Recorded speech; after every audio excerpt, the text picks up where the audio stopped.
Once again, ladies and gentlemen, the President of the Philippines, President Rodrigo Roa Duterte. You may now be seated.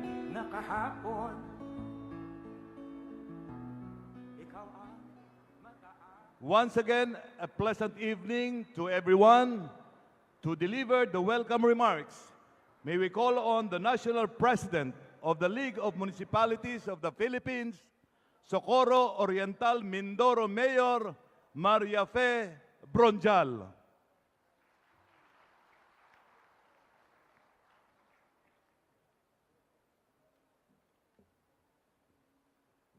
Sa ating pong mahal na Pangulo, Rodrigo Roa Duterte, members of the Cabinet, fellow mayors, mga kaibigan ko, mga panauhin, magandang gabi po sa inyong lahat.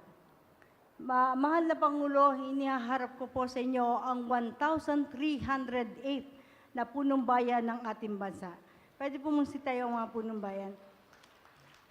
Ipinaabot po ng lahat ng punong bayan ang pasasalamat sa inyo pong pagdalo ngayong gabi. At pinaabot po din ng lahat ng punong bayan ang pasasalamat sa inyong walang sawang pagsuporta at pagmamahal sa amin. Welcome to 2019 General Assembly. Magandang gabi po sa inyong lahat. Thank you very much, Mayor Bronjal. At this juncture, to introduce our distinguished guest of honor and speaker, may we call on Department of Interior and Local Government Secretary Eduardo M. Año.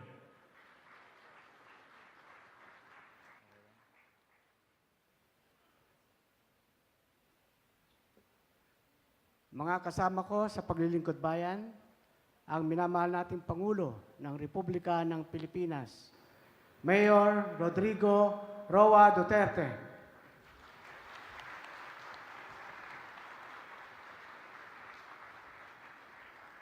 Kindly, salamat ho sa courtesy ninyo. I have a speech here, as always. It's 2 pages. But I may take an hour, baka 2 hours pa o 3 hours. Pero 2.5 would do. Hindi, meron akong mensahe na importante. It's not for me, it's not for any political candidate. Though some are here. Ganun yan, kasi ako yung PDP chairman. At nakabuntot palagi yan during the elections. But for a starter, ako lang po ang nagbigay ng exemption sa akin. Of course, I can campaign because the office of a president is a political one. Leaders are elected by this nation in accordance with the Constitution. And cabinet members too, they are not prohibited.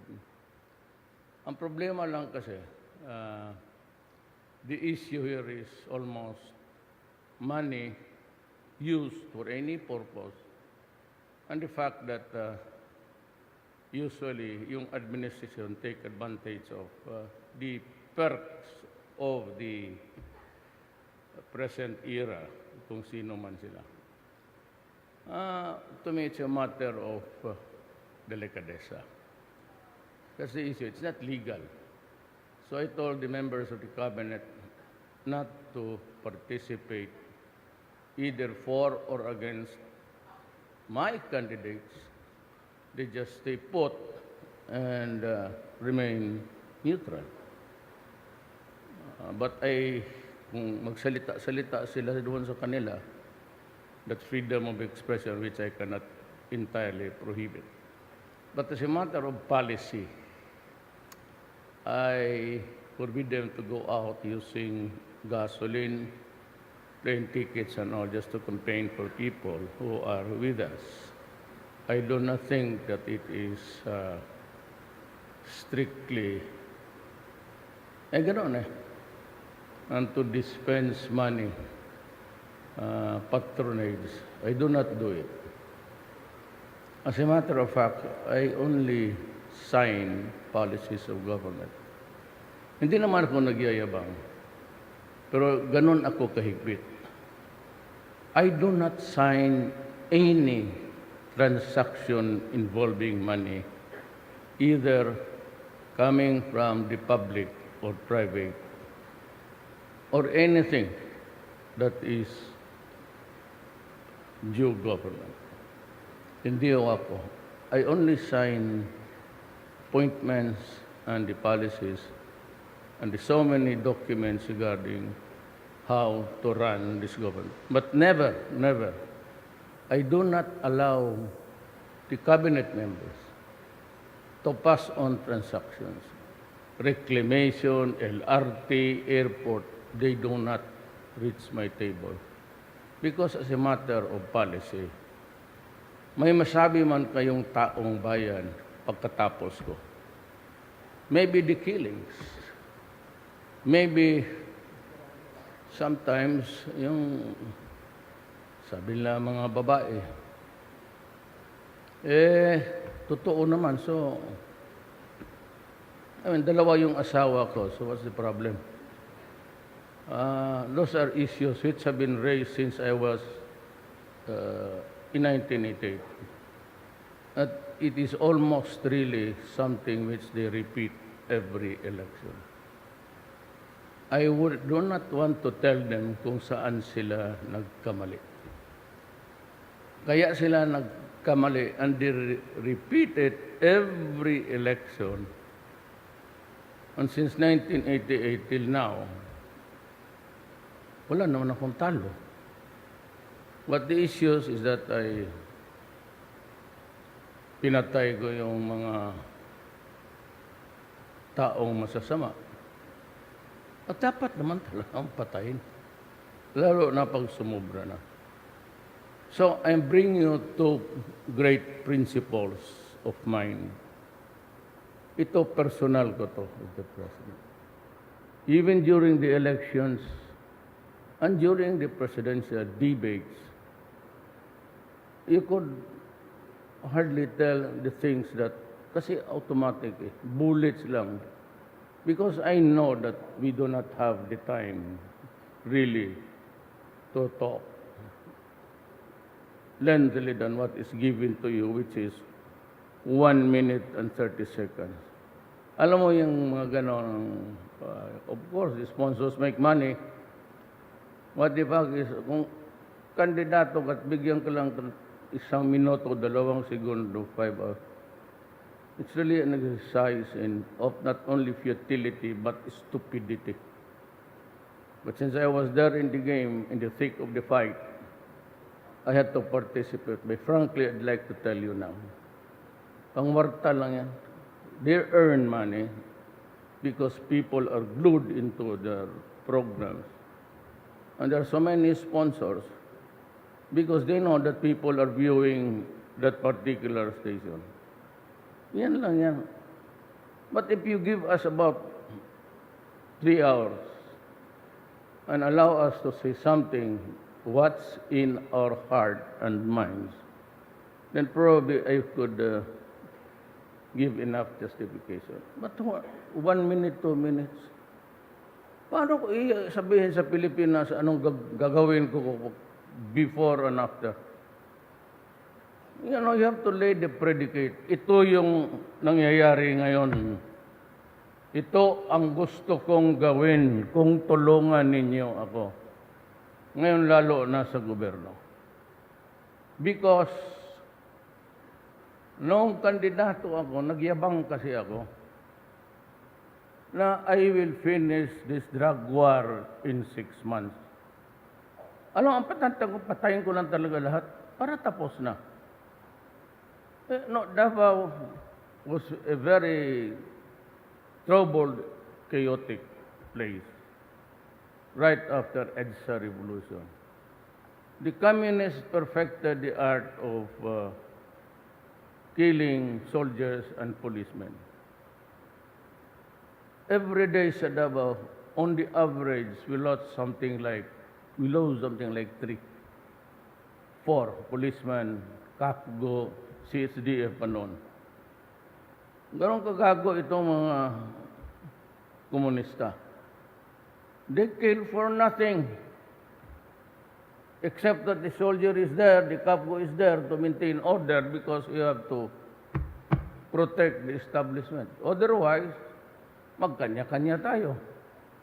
And you know, the people in Mindanao at the time were ready to separate, to establish their own republic of, and surely it could not be Philippines. Kasi lahat ng Moro, at totoo naman yan, galit yan sa Espanyol. And that is why, sabihin ninyo, mix na tayo ngayon. There is no such thing as an original Ilocano, Ilonggo, Cebuano, Bulanon, or Letenyo. No such thing. Because Mindanao was hardly captured by either the Americans or the Spaniards. So they had this revolution. Because they feel, tatlo yang sa Mindanao. And these are the things that I think I should dedicate myself to solving kung pwede pa. So we were able to do it with the Bangsamoro law.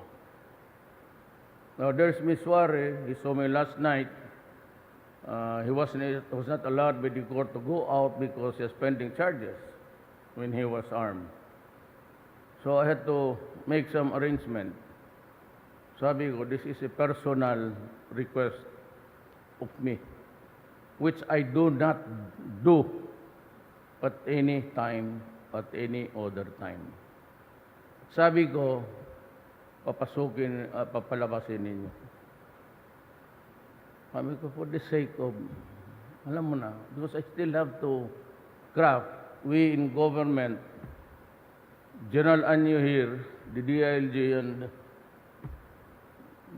General Lorenzana, they are tasked to craft, including si Galvez, Office of the President for Peace Process.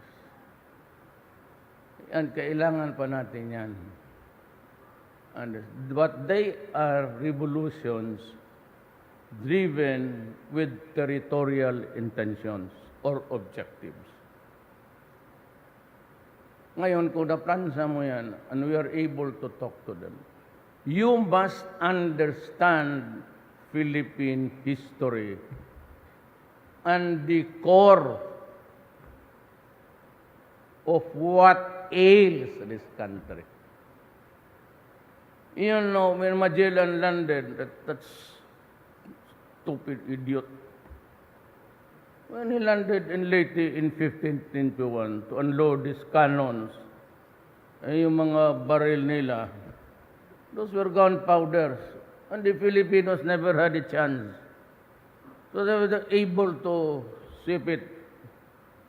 Actually, Lapu-Lapu was a Muslim Itausog. So when you talk to Itausog and you are a Bisayan, if you just listen very carefully, you could get what he is talking about. Kita mo yung headgear ni Lapu-Lapu. That is the headgear of Miswari. Have you not seen that? Have you not noticed it? That's why he killed Magellan. Not because Magellan wanted to have a picnic there in Mactan, but because he was trying to foist another religion. But over the years, because wala tayong gunpowder, the secret there was the gunpowder. That enabled the colonizers to subjugate our country for 400 years. And here comes the American, also occupied this country for 50 years and live with the fat of the land. Kaya tayo nagkaganito.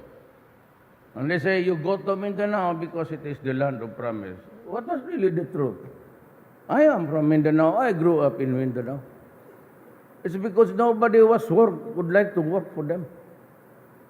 They had endless land which they took away from the natives. Tapos they had it, Americans invaded it was existing.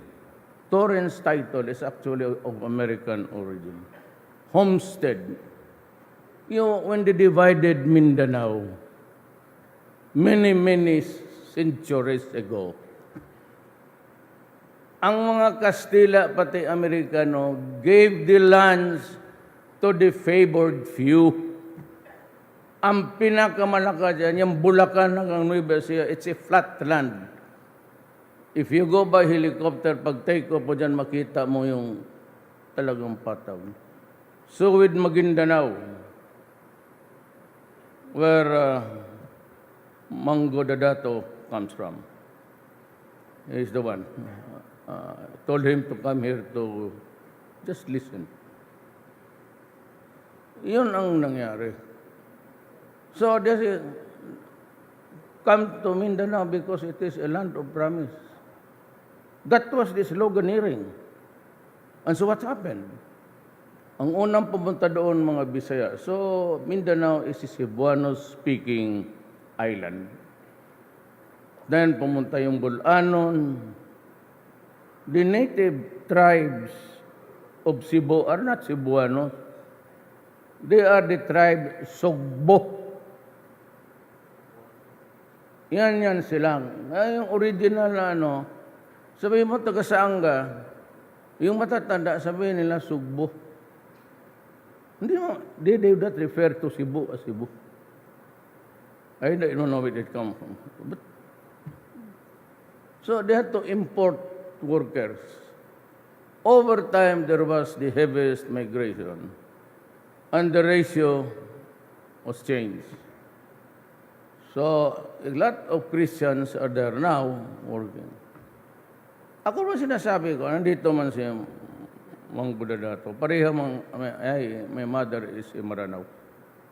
My grandfather comes from Cebu. He was a Chinese, was a lam. Nagpuntahan doon, eventually outnumbered ang Moro. Kaya, nung they were pushed to the hinterlands, hindi na pumayag itong mga Tausog, Maguindanao, the major tribes, the Maranaos. Ayan, nagkagulo. At whose fault? Ours? Ang sinasabi ko dyan sa mga Moro, why do you hate the other guys?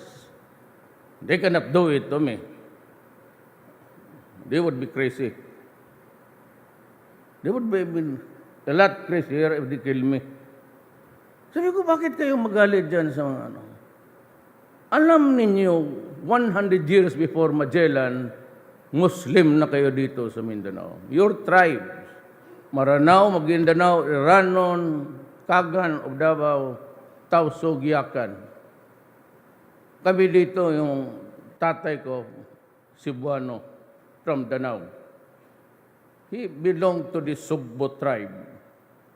None there was as a matter of fact si Magellan. Kung na-overwhelm tayo, gunpowder, hindi ka magsimba noon, you get 50 lashes. Ang akala mo ba ng konversyon ng Pilipino, yung native, naging, you ask the priest, you ask Ibasco, he's a historian, pare yan, komunista yan, NDF, nahuli ng military, gusto patayin. Sabi ko, wag, kasi fiscal ako noon. I was the inquest fiscal. Sabi na, bakit? Sabi ko, bubuang ka. Pare yan. Kaya wag kayo maniwala na ipapatay ko yung mga obispo. Sila managuna. Hindi humili, mamatay na sana si Duterte. Buang-buang masiro itong simbahang Katoliko. Stupid. Sila yung nag-una. Kante, sabi ko, hoy, kayong mga durugista, kayong mga adik sa mga putang. Sige, pag maglakad yung mga bispo dyan, paluin mo ng tubo yan, kunin mo yung pera, bili mo ng sabo. Mga galit sila. O, sabi ko, kayo ang napuna dyan. You know, my quarrel with the church has really, I feel that I have vindicated. Sinabog unpa, right up, ang kasi ang mangyari nito, I was just 2 months president. Itong mga komunista, itong mga elitista ng Pilipinas nandito sa Maynila, ang ninenegosyo ang mga lupa ng gobyerno, tax exemption lahat na, hindi nagbabayad.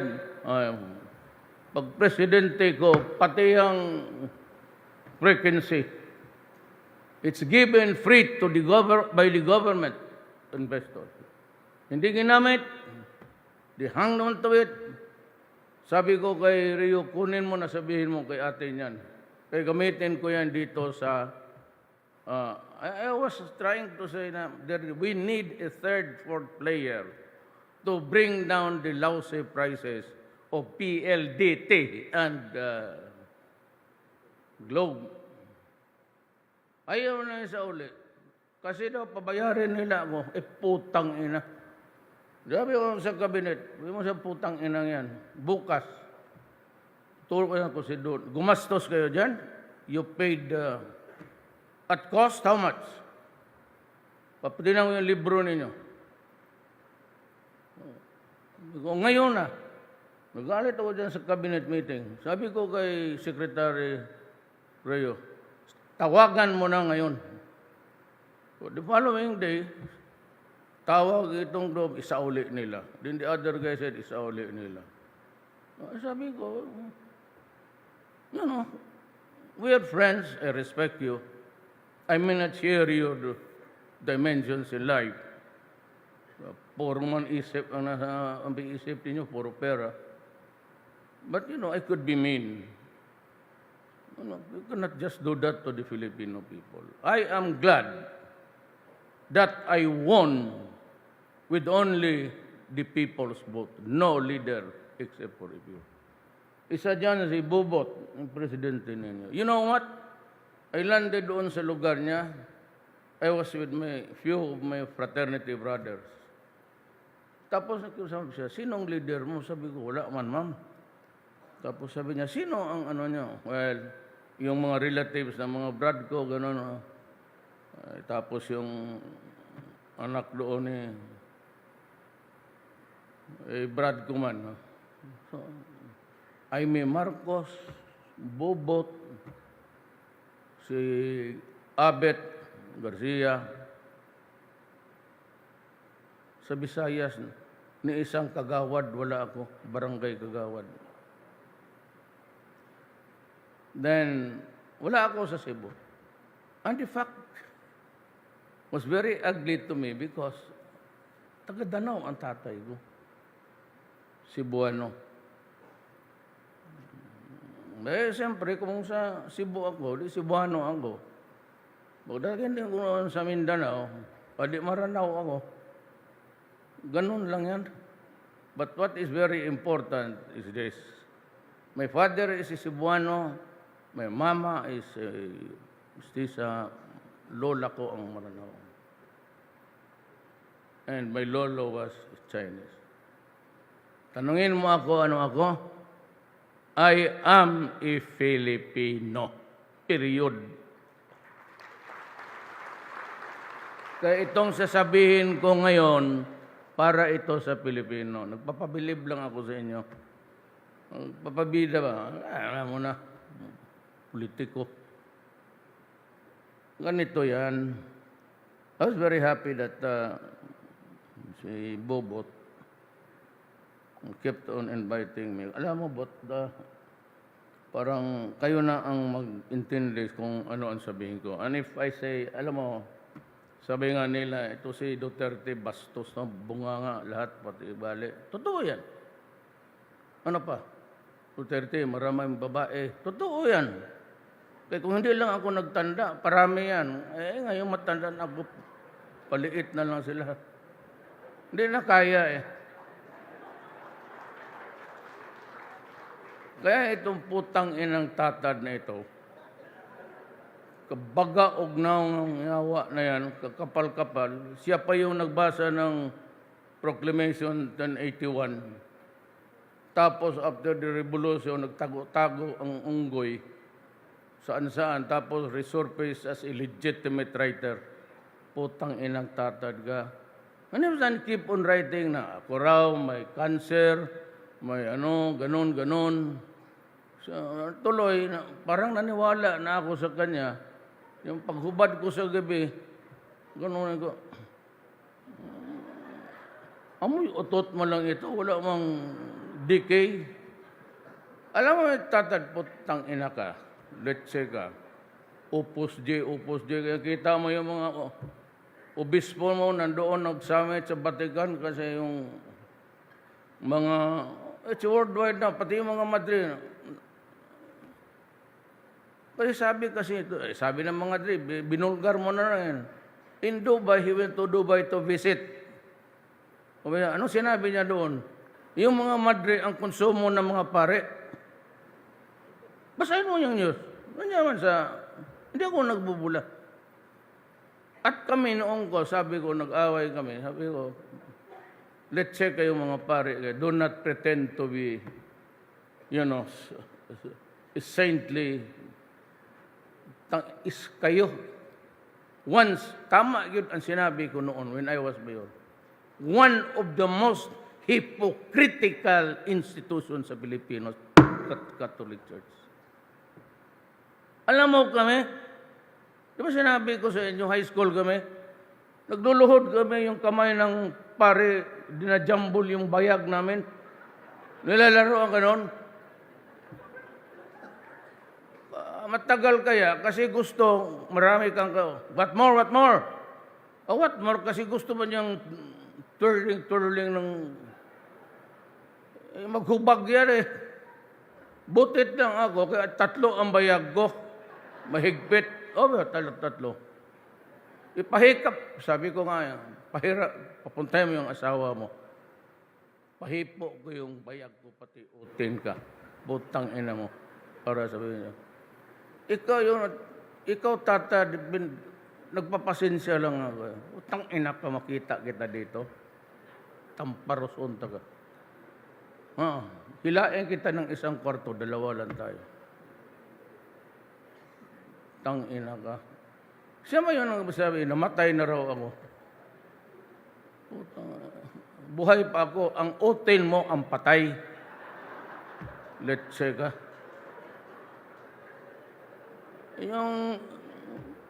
Dapat kasi niyang ganun talaga yan eh.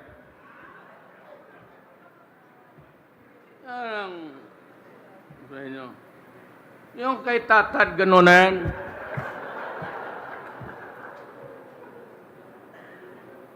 Alam mo, sa totoo lang, pag inasar mo talaga ako, sabi ko nga, ako ang pinakabastos ng tao. You know, I never transition. Lawyer rin ito. Bigyan mo ito ng Viagra. Buang.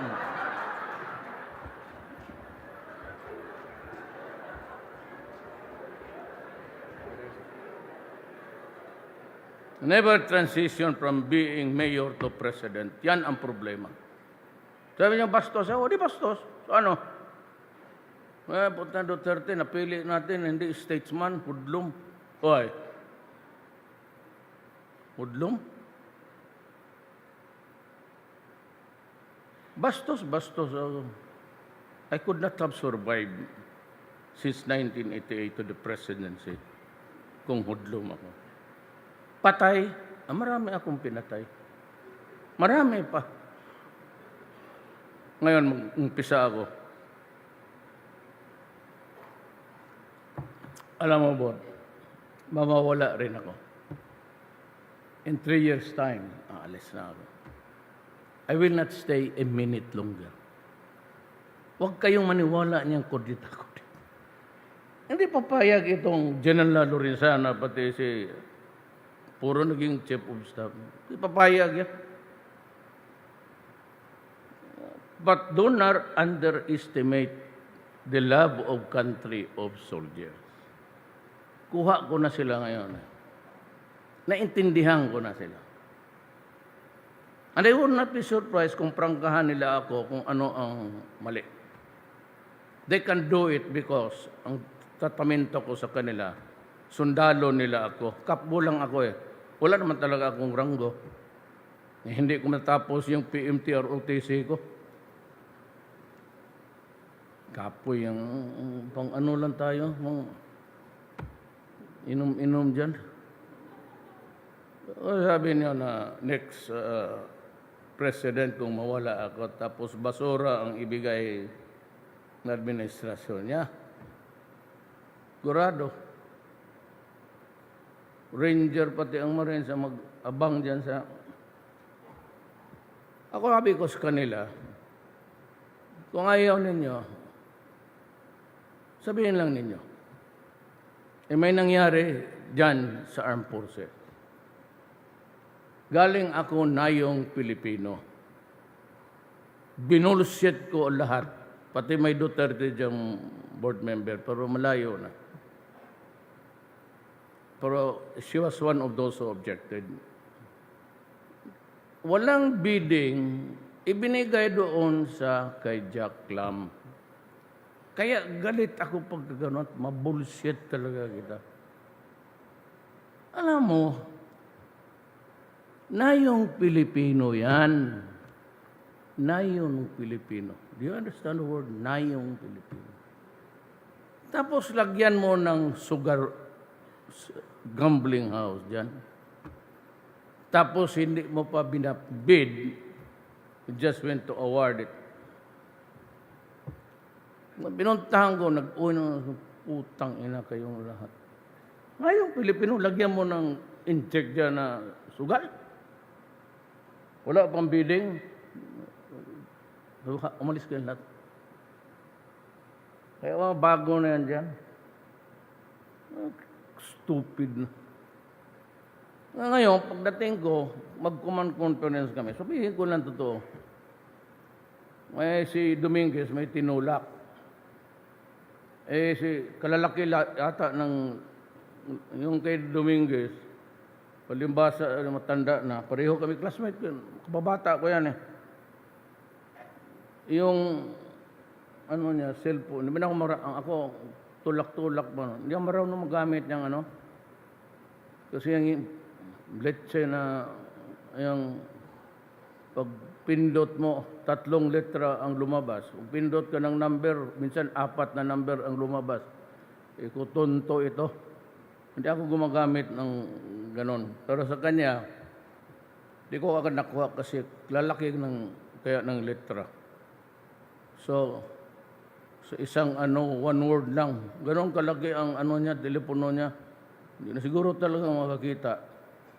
Pero ako, ginanon ko. Tapos nga nag-usap. Hindi kami nagkaintindihan. Kasi sabi ko, ano to? Command conference, police pati, military lahat. Sabi ko, alam mo, kayo ko pa naman ang inaasahan ko to cover my back. For the things that I cannot see, for the things that I would never know, kayo yung inaasahan ko. Kasi yung medisina, ghost delivery, na bayaran pero walang medisinang dumating. Sa lahat na bagay, of all the things na talagang sabi ko, bakit pa yung... I would have understand yan, conversion, gasolina, gano'n. Pagbili, okay lang yan. Pag mahuli ka, do not do it again. Pero yung medisina, kaya sinabi ko, nandito man ang lahat ng major commanders, Air Force, Navy, Army, si Agbayalde. Kung tumindig kayo ngayon, sabay, you stand up and I will step down as president. Ngayon talaga nabi ko. Huwag na kayong mag-display dyan ng mga tangki de guerra. Walang maglalaban sa iyo ng gano'n. Isang Armalite M16. Tapos ang gwardiya ko pa, military rin. Nag-iikot ng tour of duty lahat yan. Sabi ko, sabihin lang ninyo sa akin kung ayaw ninyo. O hindi nyo na ako nagustuhan, adi sige. Pero sabi ko, gagawin ko ang gagawin ko. Kung ayaw ninyo, di huwag kayong sumama. Ito, sabi ko, ang iiwan ko sa inyo. If there is no law and order in this country, if corruption is not stopped, believe me, even if you give a mayor 10 terms, we would still end up this way. Think about it. Sleep on it. That is the reality. Kaya ako, when I was campaigning, hindi masiguro kayo nakikinig kasi wala akong nakitang leader dito except I may Anbubot. Noon yun, hindi ako nagsasabi ng mamulitika. Hindi na ako kailangan. 3 years, sibat na ako. Pero kung hindi maplansya natin itong, I'm trying my best. Kaya sabi ko, si Ms. Wari, paalisin ninyo. So he's going to attend the OIC. Sabi ko, go ahead. So he went to see me last night. And whenever we see, we embrace each other because I consider him a brother. Tapos sabi niya, papuntahin mo lang ako, babalik ako, so fine. You've done that several times, you can go. So, nag-courtesy call siya, tapos umalis siya. Yan na lang ano ko, kasi okay na tayo sa MI, MN. Yan ang revolusyon sa Mindanao. Droga, babalik ako sa droga. Droga, pati yung ISIS. The ISIS, galit sa akin. Kasi sinabi ko sa sundalo ko, pati pulis, putang ina ninyo, pulpugin na. Kaya sinabi ko na, tapusin na natin ito. Sayang ang panahon. I am not sure who will be the next president. I'm not saying that he would be incompetent or incapable or cannot handle the problems of the country. But it puts me in a very speculative position. Total, nandito na lang rin ako. At kaya ko man talaga, alam mo po, presidente ka, pag takot kang mamatay at ayaw mong pumatay, inutil ka talaga. They will reduce you to inutility. Kung takot ka magsabi, ubusin mo. Wala ka takot kasi may press, freedom, yung human right. Igit ninyo. When my country collapses and every Filipino reduces gonggong, maasahan ko ba kayo to rebuild my country? A destroyed country, a failed country. Would you be around to do that for us? Kayong simbahan,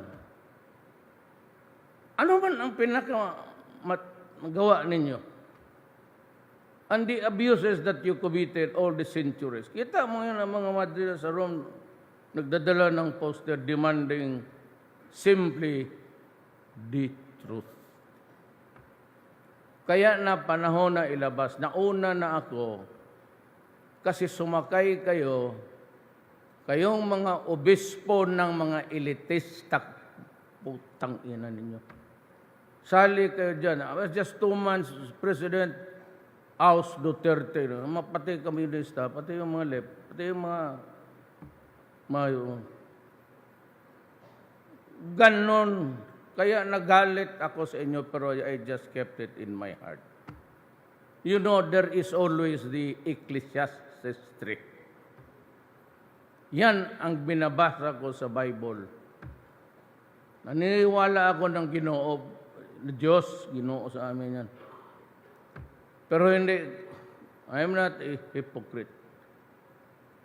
Talagang, I believe there is God, Allah, or whatever you'd want to call Him.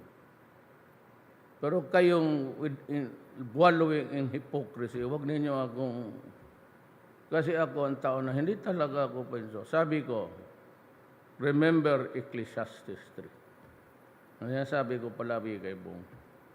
Ganon, atake ka sabi ko. Diyan mo lang. Because everything in this planet has its own time. Dadating rin yan. So, yung talong flock, right and left, civil society condemning me about the press. So, I ask you now, you hypocrites and everybody, did I not tell you that they were abusing children long before? Ateneo kami. Sino pa ang nahipo? Well, I am not saying na nahipo sila because hindi naman ako ito yan. Pero ang kalinya ko palagi, si Secretary Dominguez sa Finance, Dominguez tapos Duterte. Ngayon, kung nahipo siya, kung kwento niya sa amin pag mag-reunion kami, pero that's a private joke or a private conversation and it is never uttered in a polite company. Tanongin lang ninyo siya. Basta yung kaedad ko, yung ka-generation ko, 2 years above and 2 years below. That's how long Father Falby stayed in Ateneo de Davao. Look at your internet. Father Paul on Father Mark Falby. Kita mo ilang binayad ng Paris ng LA. 25 million just to. Ngayon, punta ka ng South America, punta ka ng especially Europe, punta ka masimbahan doon sirado na. Kayo, I'm sure kayo, nagpupunta kayo ng Amerika. Tingnan mo simbahan. Sino nagsisimba? Pinoy pati Meksikano. In Europe, yung mga dating churches, they are converted into restaurants. Mga restaurant. If there is no radical changes within the next 10 years, I tell you, itong mga anak natin, brighto, nagbabasa yan lalo na sa ano. And they would have formed their own opinion about what it is in this world. Wala na yung Katoliko. It's a pasay. Actually, pasay na. Bakit ka magsimba-simba pa doon? Sabi ko, bakit ko inaatake? Ganito yan . There is a separation of church and state. Correct? When you attack me as a priest, cardinal, bishop, do not use this pulpit. Huwag mong gamitin ang simbahan o nasa simbahan ka. I'm trying to educate all of you. Lumabas ka sa pulpito. Then dito ka. Dito, ganon. Sabi mo, I am Father Gomez. I am a Filipino. And I do not like what Duterte is doing because he is killing criminals. We do not like it. We protest it. Pero huwag ka magrito, ginagawa ni Duterte, demonyo siya, demonic possession. Kasi pag risba ko, tatamaan ka talaga. Wala akong narinig dito sa Pilipinas simula noon na nag-aatake ng simbahan. Pero ako, nung inumpisa nila yung auster, nagpaparade ang mga yawa, sabi ko, gusto ninyo? Ibigay ko sa inyo. Ito, kayo. Then I started, I think that, well, in the Philippines, that was the one who said, the most hypocritical institution in the Philippines. Kayo. Yung mga pare namatay, si Mark, nandiyan pa ba yung, do you still have the, yung may, lahat pare kasi activist, anti-mining, bakit po patayin yung pare? Pareha mo lang yan, is interested in the natural resources and may environment. Yung si Father Mark,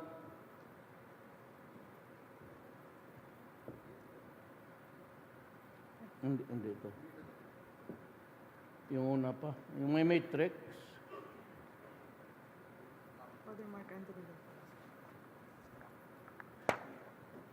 Namatay ito. The first reaction of everybody, including the human rights, pugi tignan mo. Father Mark Anthony Ventura, binarili sa simbahan. Hindi ko ito nilabas. Hindi ko talaga ito nilabas. Kasi,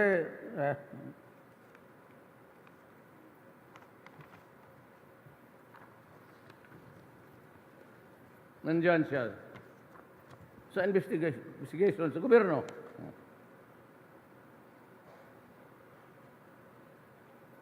Narinig namin ang mga patay na to po. Narinig namin ang istorya nito, mga to. Anong pinag-usasino tinawagan? So may USB ako. Mark Anthony. Gemma, wife of Bureau of Fire, big-time trader, Gataran, Cagayan, with the gasoline station, Adventist, big donor of Father Frank. Jing, kanat na yun.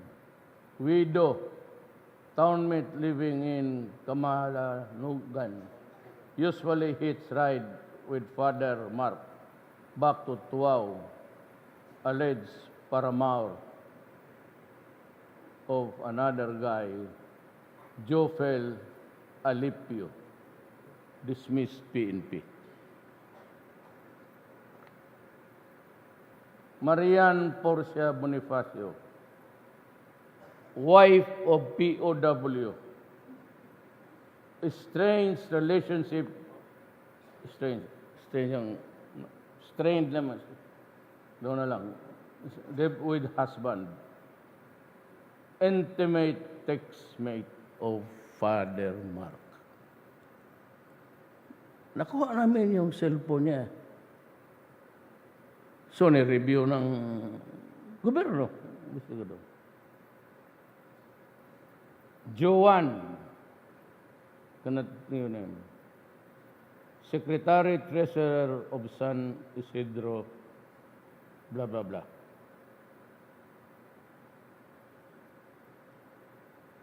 Nolimin, maganda, daughter of trader and former Major friends, paramour of Major Franco Liserio, former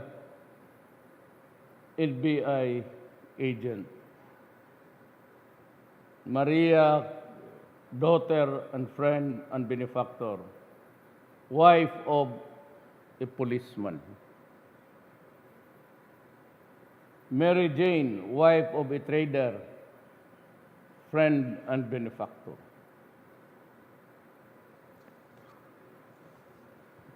Putang ina ka, kung hindi ka babatay, tigas ka talaga.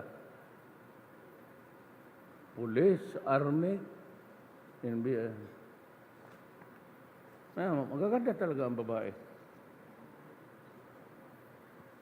Kaya kung ako ang napari, mas mahaba yung matrix ko.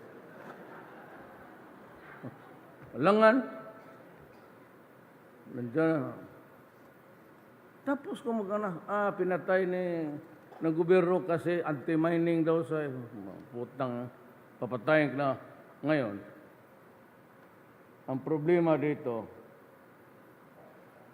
kaya isa dito, yung POW,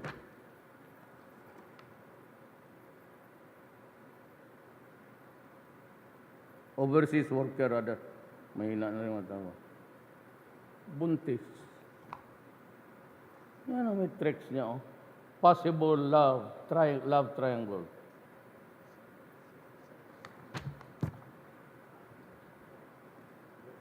Yan ang problema ng Katoliko.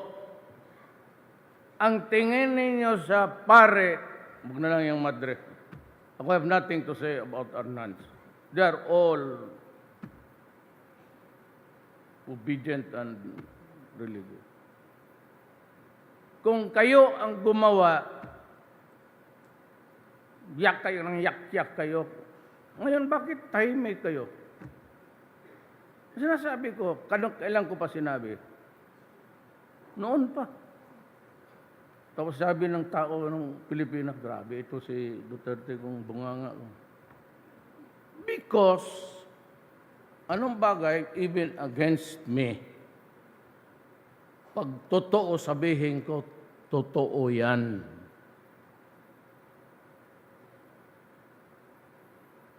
Ngayon, law and order. Sabi ko nga, tapusin na natin ito. At least yung revolutionary, because ang kanila lang naman, ibalik lang namin ang lupa. Well, of course, alam ng mga kapatid kong Muslim dito, pati Maranao ka, oh. Maranao. Tausug. Ako, I have mixed. May pamilya ako na pulong, ang asawa niya, Muslim. So lahat ng apo ko, Moro. So yung nanay, si Lovely, Maranao, si Rije, tapos si tatay, Tausog. Itong apo ko, yung anak nila, si Rodrigo, 17 years old. Yung apo naman ni Matalam, kumpleto na tayo dito. Tausog, Maranao, Maguindanao. Pwede na tayong magtayo ng sarili natin.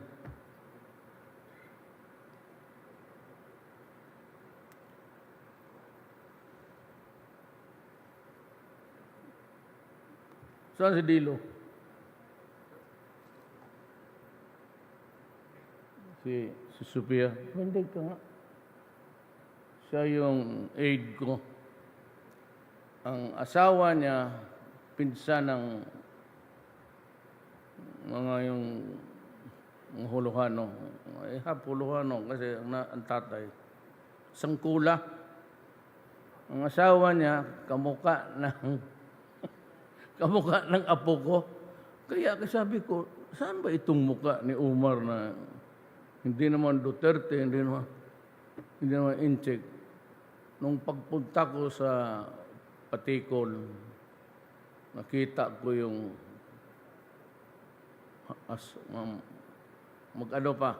nakasal na sila. Ang kamukha talaga.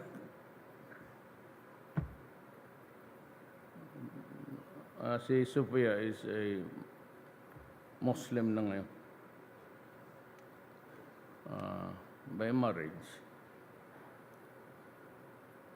So yan, ang rebellion. Sabi ko, itong kay Nor, ariglo tayo dito. Sabi ni Nor, is willing to talk and has waited this long for me to make a decisive decision when he comes back. Doon man sila kagabi, dalawa. sabi ko, time for us to craft a new deal for the MNLF of Missouri.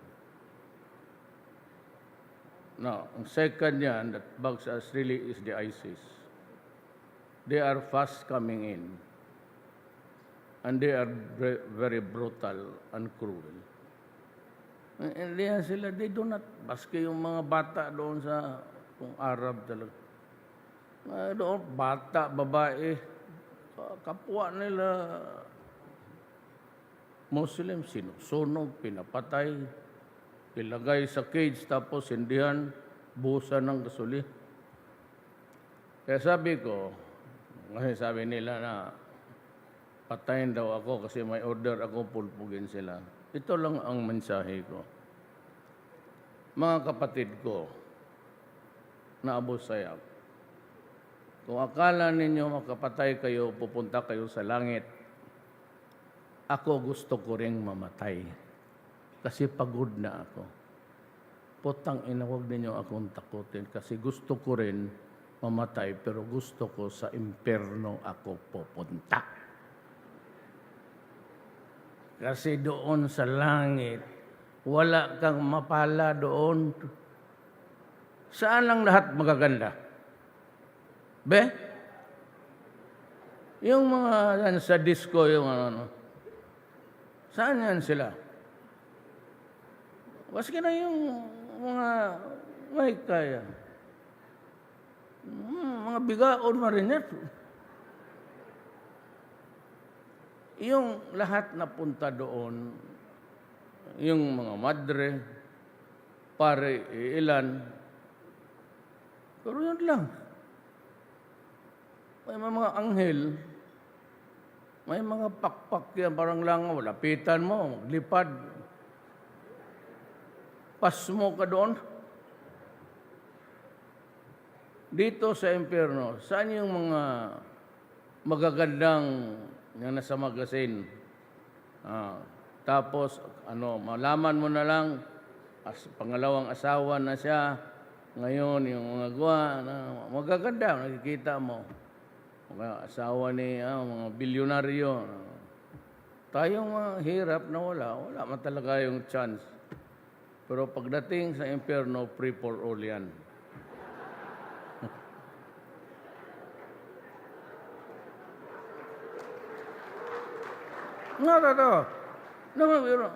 Bakit ako matakot sa impyerno? Tangina niya. Yung satanas na yan, lapitan ka, sampalin ka, putang ina ka.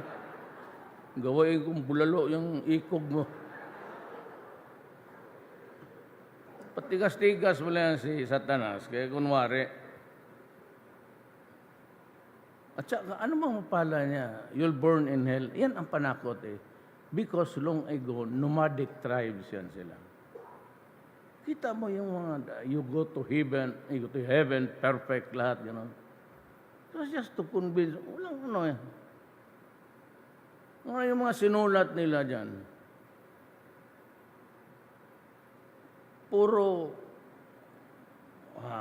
you'll burn in hell. Eh ako sabi ko, pag namatay ako, na-middle ako, you cremate my body within 24 hours. No, nothing. Walang drama, walang speech. You just burn me and place my ashes beside my mother and father. Kaya lang si President, ito lang naman ang issue. Is that because itong mga yelo, the law says, sino ang pwedeng ilibing sa libingan ng mga bayani? Ang sabi ng batas, sundalo o kaya presidente. That's the law.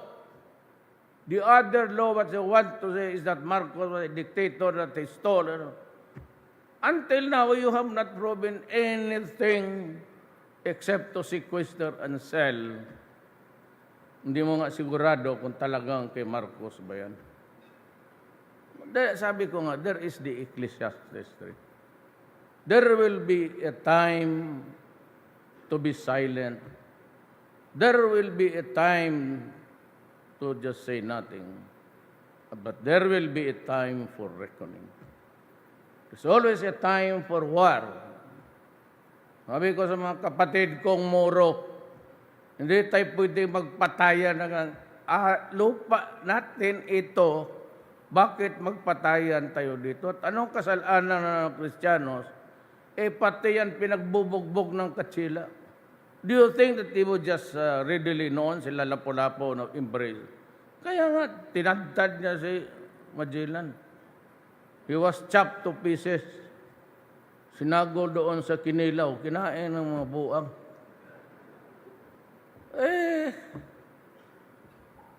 Tapos, sabi ko, stop the hate. We have to talk.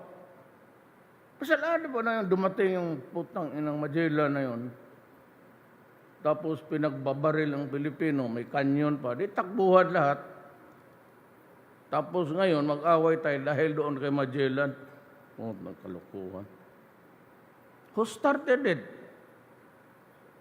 Sino nag-umpisa para magpatayan tayo? Tayo mga Pilipino? Tangina yung mga... So, stop the hate. Study the matter very carefully. Again, I said, sleep on it, and maybe we can talk sense. Pero itong ISIS, kalukuhan niya. Sabi ko nga, you know, to the bad guys in this world, kayong mga durugista lahat, mga hold-upper dyan, you do not monopolize evil in this country. Kung kaya mo to be brutal and cruel to the max, I can do better. Pwede kitang kainin sa publiko. Ang hingiin ko lang, suka at asin. Tandaan ninyo. Kakainin ko yung atay ninyo sa harap ng ABS-CBN. Sige lang, atake, maninira. Buang.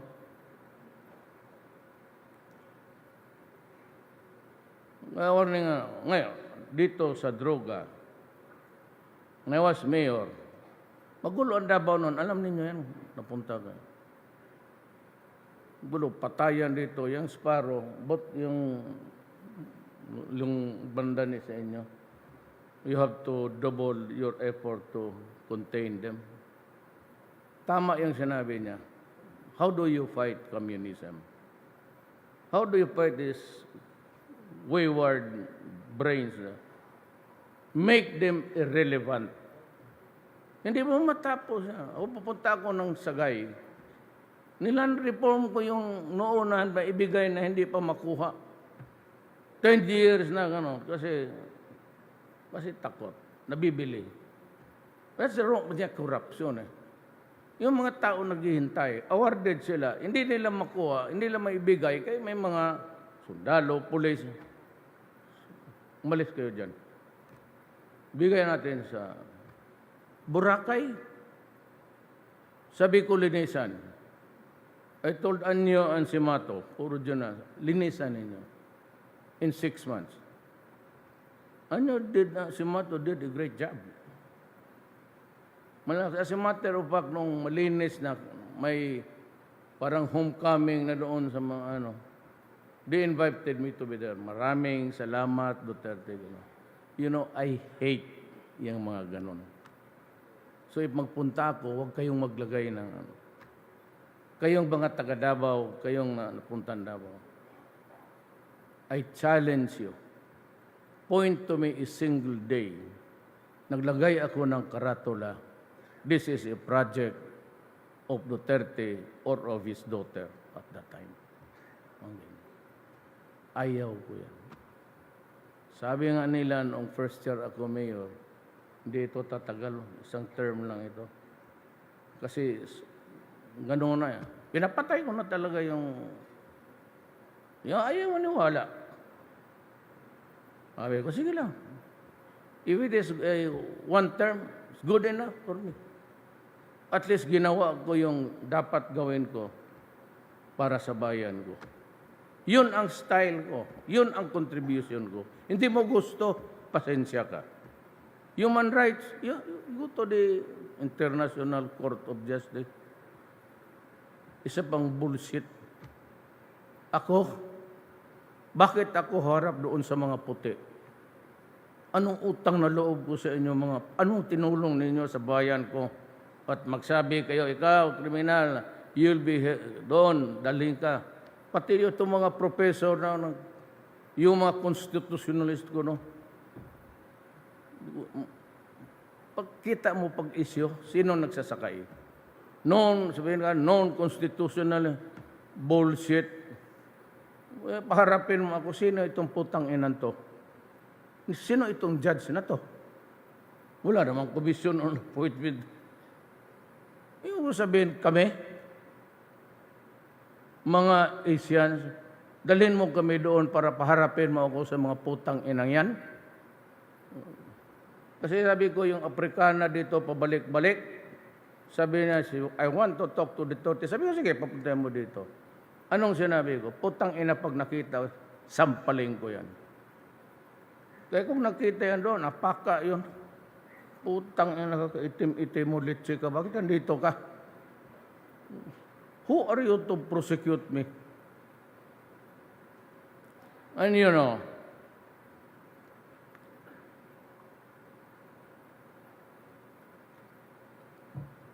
abogado man tayong lahat. Noong dinidebranda ako noon sa Davao, alam mo ito si Dilima, si Giyaw-Yaw. She investigated me in Davao. Walang resulta. Ni walang indictment. Naging chairman siya ng Commission on Human Rights. Iniimbestiga niya ako.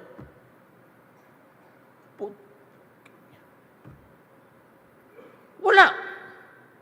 Sige yayo, hanggang ngayon nasa prisuan. Ngayon senador siya. Powerful na. Senate. Inimbestiga ako. Ano nangyari? Wala. Tapos sa prisuan na, sige pa rin yaw-yaw. Anong gusto mo? Pareho man tayo abogado. I'll give you a lecture. I do not recognize the International Court, Criminal Court. Why? It is not a creation of the UN.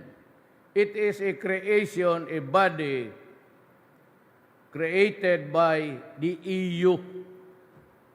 Itong mga ulol na European na ito, sobra ka-bright, makialam pa sa atin, kakarami nilang problema, pinapaputok sila doon.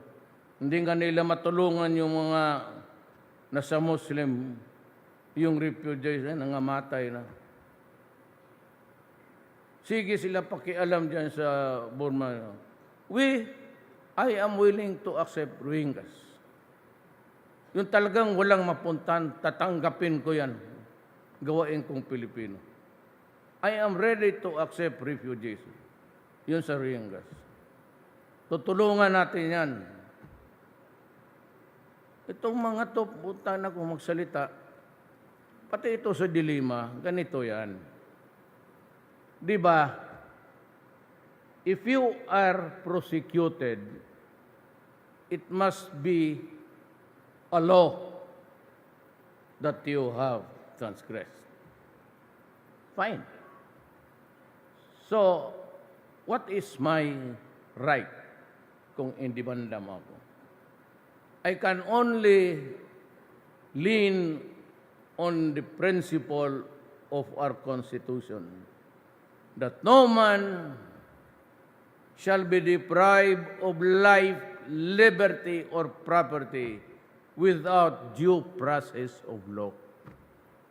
Everyone, foreigners or citizens, are entitled to it.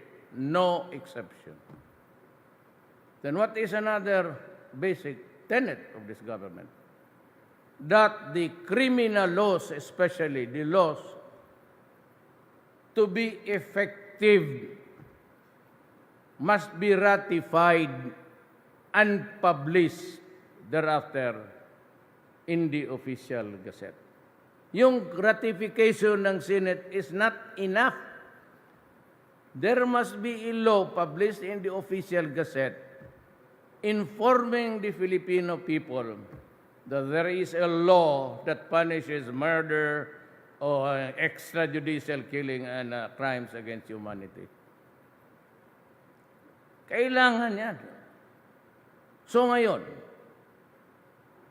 pinirmahan ni ERAP, pinala sa Senado. Pagkatapos, itong mga human rights activists, in their hurry to, made fatal shortcuts. Instead of returning it to me, si ERAP yun, or returning it to the president who was Pinoy pa yung panahon. Inilipat nila yon at they appended it doon sa Rome Agreement. Hindi pinablis. Because publication puts everybody on notice that there is a law which punishes an act. So if there is no publication, then we are not put into a constructive notice that it is a violation of law. Dindiretso nila doon, hindi nila pinablis. Kasi ako yung tiga-publish. May order to the Bureau of Printing, publish na ninyo yan.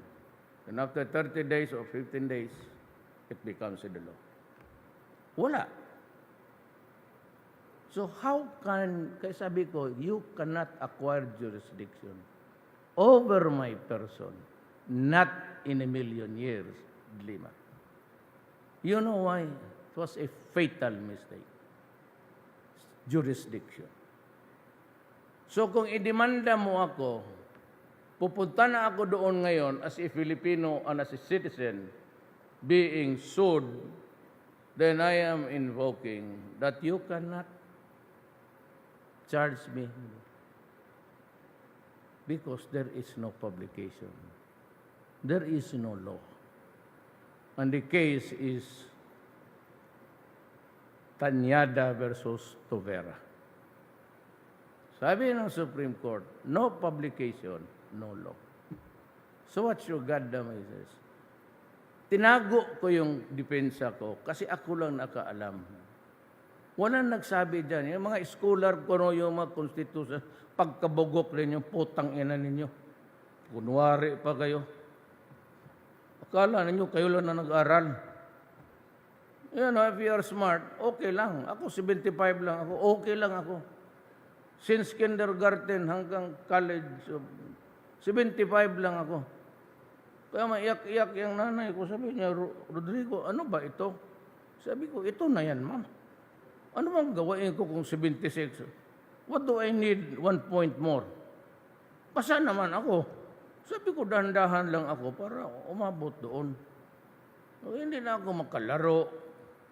Tapos ng high school, hindi ka na makainom. Hindi ka na makaligaw ng babae. Kutsik dyan. Ako 75, okay lang ako. Totoo yan, ordinaryo lang ako. I do not have the credentials of Harvard. Narinig ko lang yan, basa ko. I do not have the Watson Award. Awarton.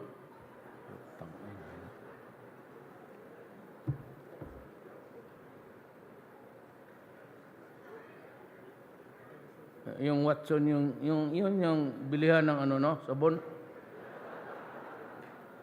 Buang na. Hindi nga marunong, kasi 75 lang, hindi nga marunong sino ba ang nag-Warton? Si Rojas. Warton ka dyan. Rojas na presidente. Sino ang police aide niya? Si Garbo. Putang anasaan niyang si Garbo pati. Sila yung generals sinibak ko for involvement in law. Pagka-presidente ako, sabi ko, I will solve it. Hindi ko alam that, sabi ko kay Bato, buksan mo lahat para malaman ko before I open my mouth. Doon ko nakita, police generals, customs, lahat. And I knew that I was fighting against my own government. But for as long as itong military pati police will remain, wag sa akin, hindi ko kailangan yan. Do not ever think na nandyan sila because natakot ako sa military. I was elected by the people. I'm ready to resign anytime. Wala akong illusions dyan sa ano. Kung ayaw mo na niyo, baba ako. Baka na tayo na magkape na lang tayo.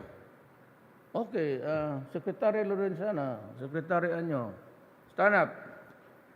Please, raise your right hands and repeat after me. I, Delpin Lorenzana, Secretary Anyo, do hereby solemnly swear to protect the Philippines under the regime of a military junta. Sige.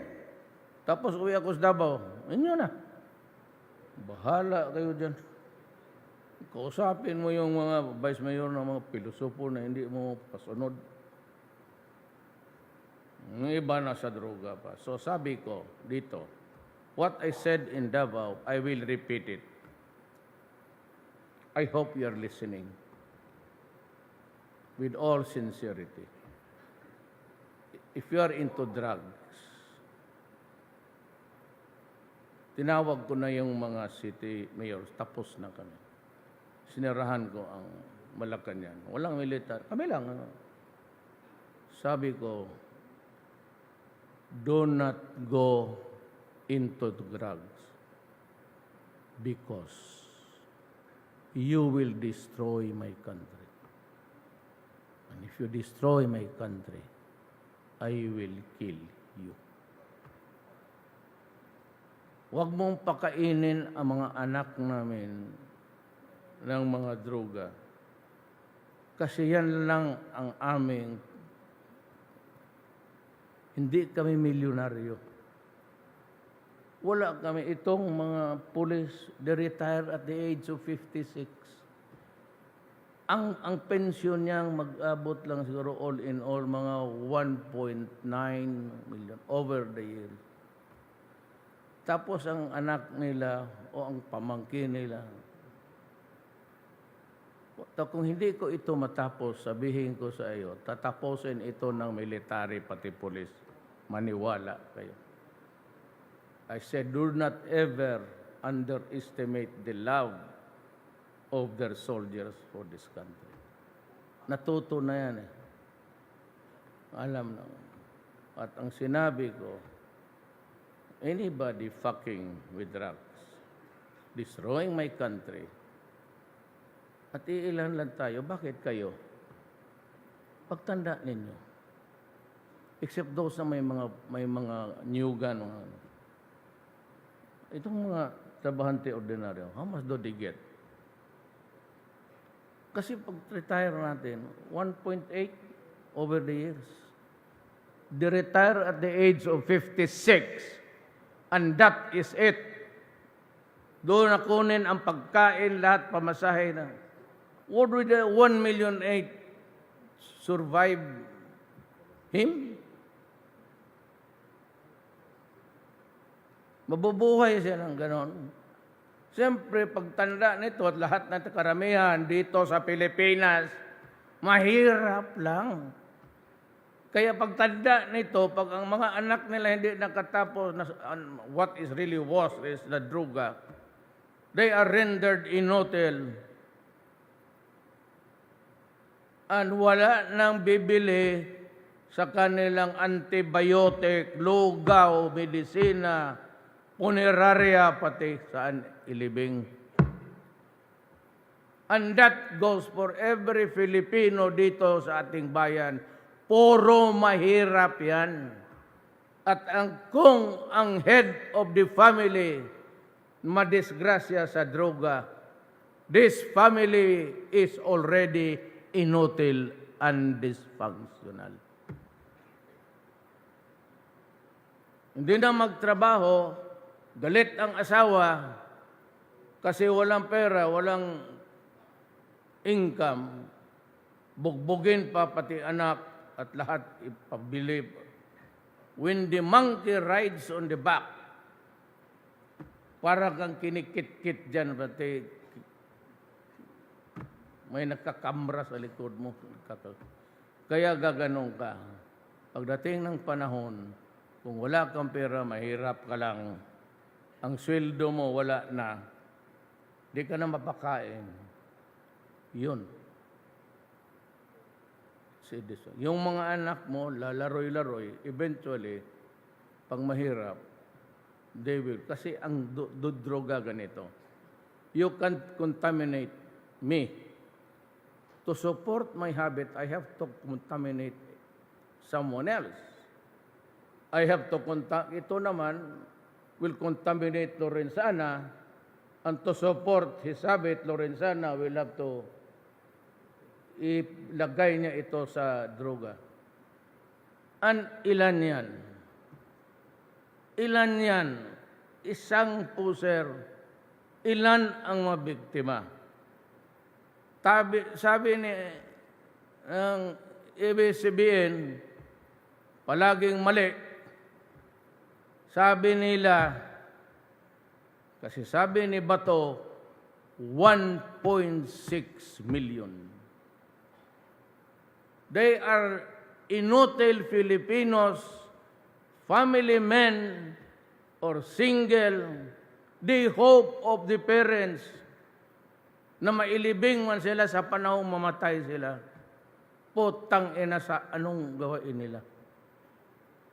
Hindi nila malaman kung ano ang pagka mayroong, alam mo, pagkakalaban mo, idroga mo lang yung anak isa.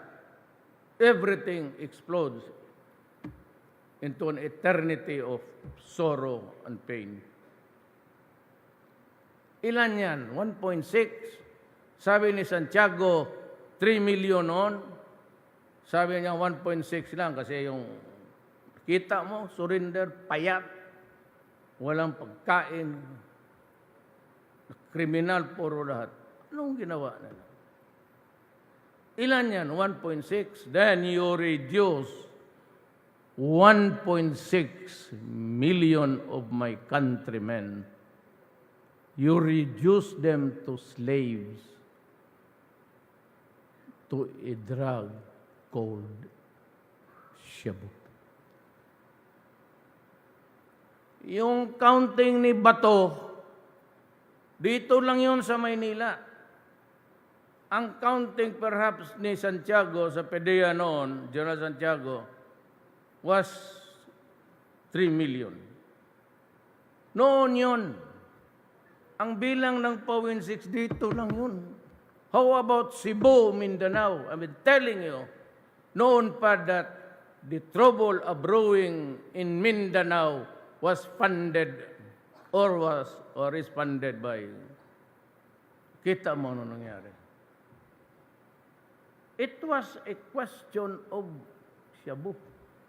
Why? What started the ruckus there?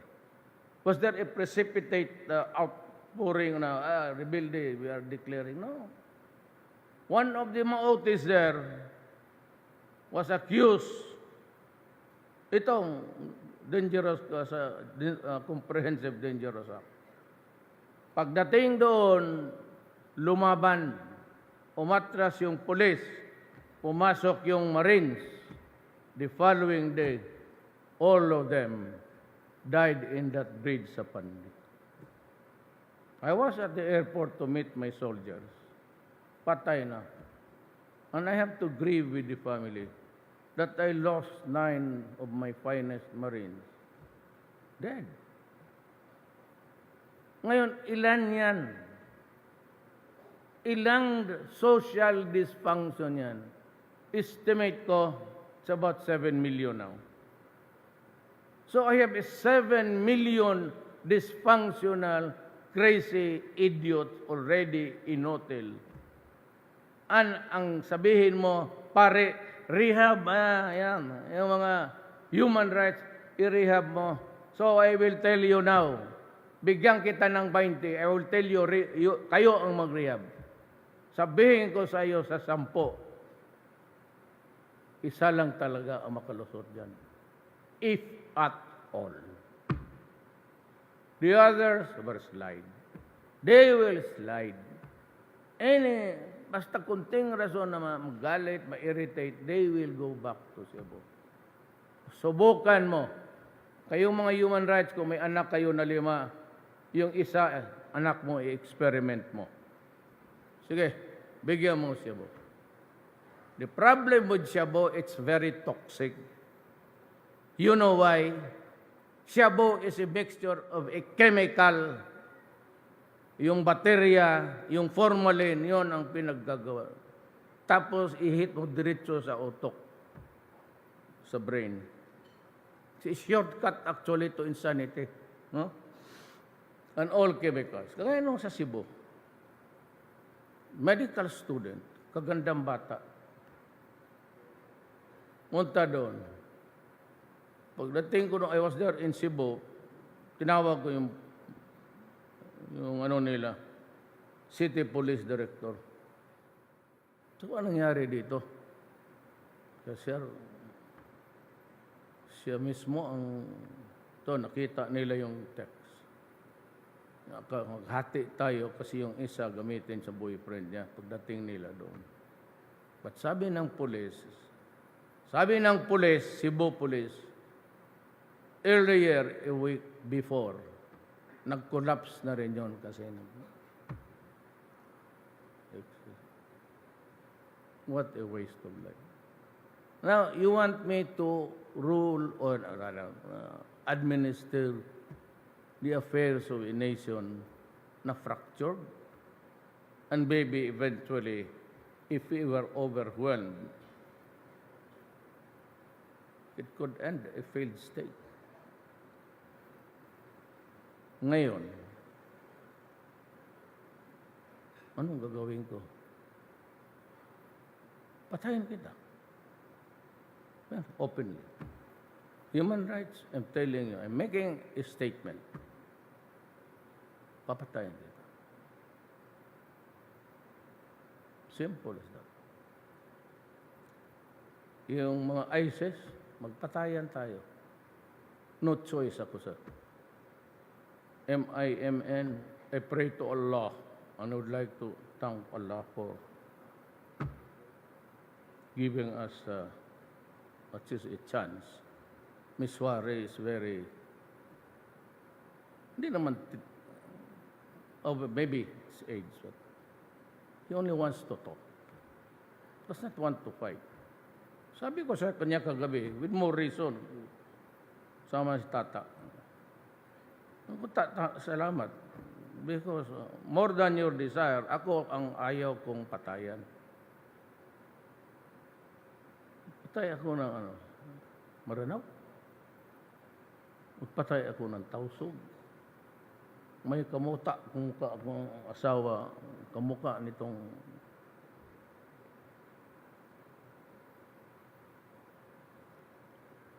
patay ako ng Pilipino, Bisaya.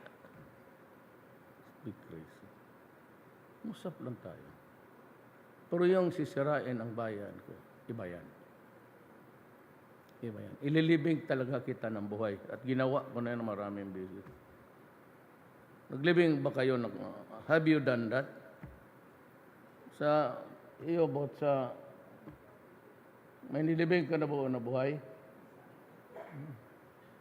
Kayong mga gwardya doon, and what is really very funny is it is a similar story. Some of the drugs makukuha mo but upon the direction of ito. Kasi may conjugal visit sila. They are allowed to see the lawyer. And I'm not saying that through the rest, mga bisita, kunwari. Kasi naka-block na ang walang cellphone. Pero ganun pa rin.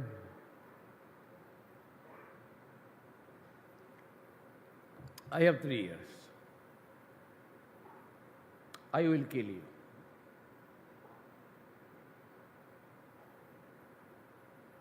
May nangyari kanina dito. Diyan sa downtown mismo, nagbarilan sila. 2 patay. I think it was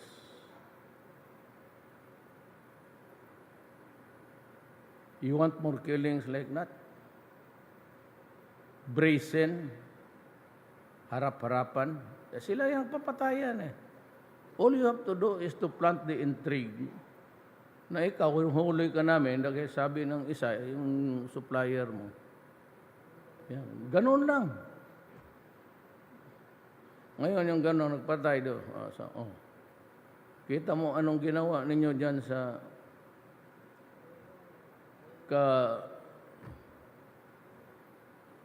you will kill each other. I know. I-raid ko lang yan, tapos sabihin ko, ito, nagturo. Si turo niya. Alam mo, pag ang 45 na sa ulo mo, magsabi ka talaga ng totoo.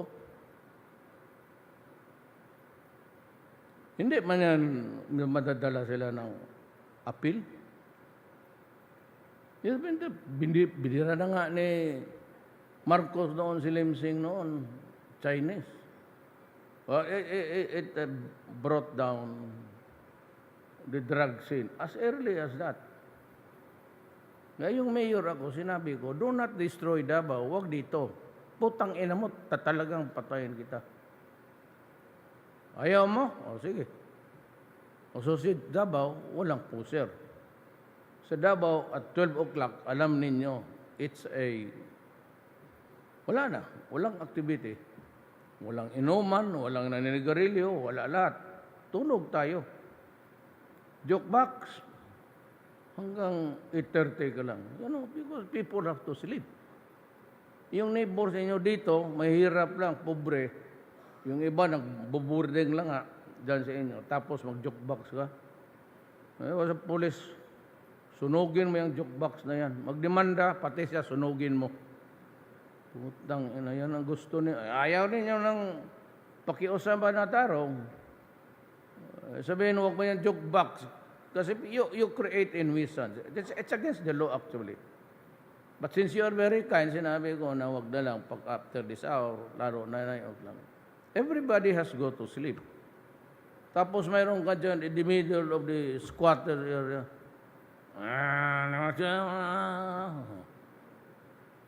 Sabihin mo, pag hindi pa kunin mo, sunugin mo sa harap nila. Hindi, tapos. Droga, ayaw ninyong Manila. Ayaw ninyong tuminto dito sa Manila. Patayin ko kayo. No apologies. No prayers for you. Ngayon, alam mo sa totoo lang, Bot, na-comply man natin. Kayo, maghintay kayo hanggang nung ma-mayor na kayo. Nag-criticize ako noon, sabi ko, actually, totoo. How did you get to the mayorship as fast as you can? Well, kung kapartido mo ang mayor, pwede. Laro kayo. Pero pag nagmamadali ka, ambusin mo, patayin mo. Para buka, sabi ka, punta ka dito kay Joel Anyo. General, ako na ang mayor kasi namatay na. Sabi niya niyo, putang ina ka, pagka pinapatay o droga ka, isunod kita. Mayor, kinulong ko na yan sila sa Malacanang. Tanungin ninyo. Sinabi ko, huwag kang pumasok kasi papatayin kita. May mayor, pinapatay pa niya yung pulis niya, ang ayaw, sa palengke pa. And he was doing his thing in Eastern. You know, if you're looking at the map, you might lose your directions there. Madali is, your right side is the east. Your west side is the west. Kaya if we are standing in the middle, dito, ang east side natin, yung west side natin, West Philippine Sea. This guy was operating West Visayas. Dito naman sa eastern side, yung Odicta couple yung pinatay doon sa Pantalan. Ito si Espinosa. Mindanao, was Parahinog.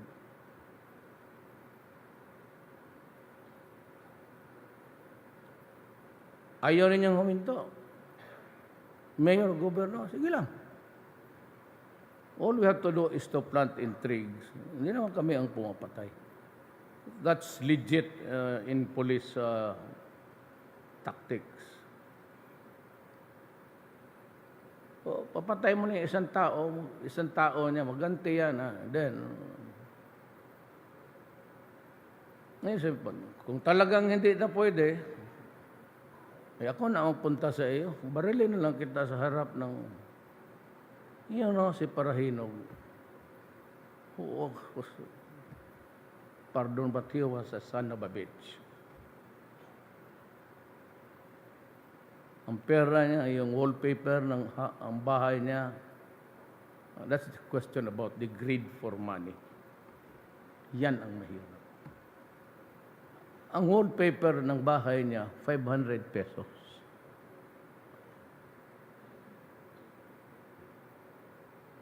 Yung iba dyan na mamatay, ang negosyo, according to report,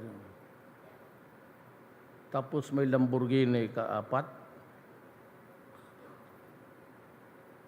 The one in Bacolod, nabasa ko lang. Pag kinalkal ng gobyerno yan, saan niya pera nilagay yan, makukuha ko yan.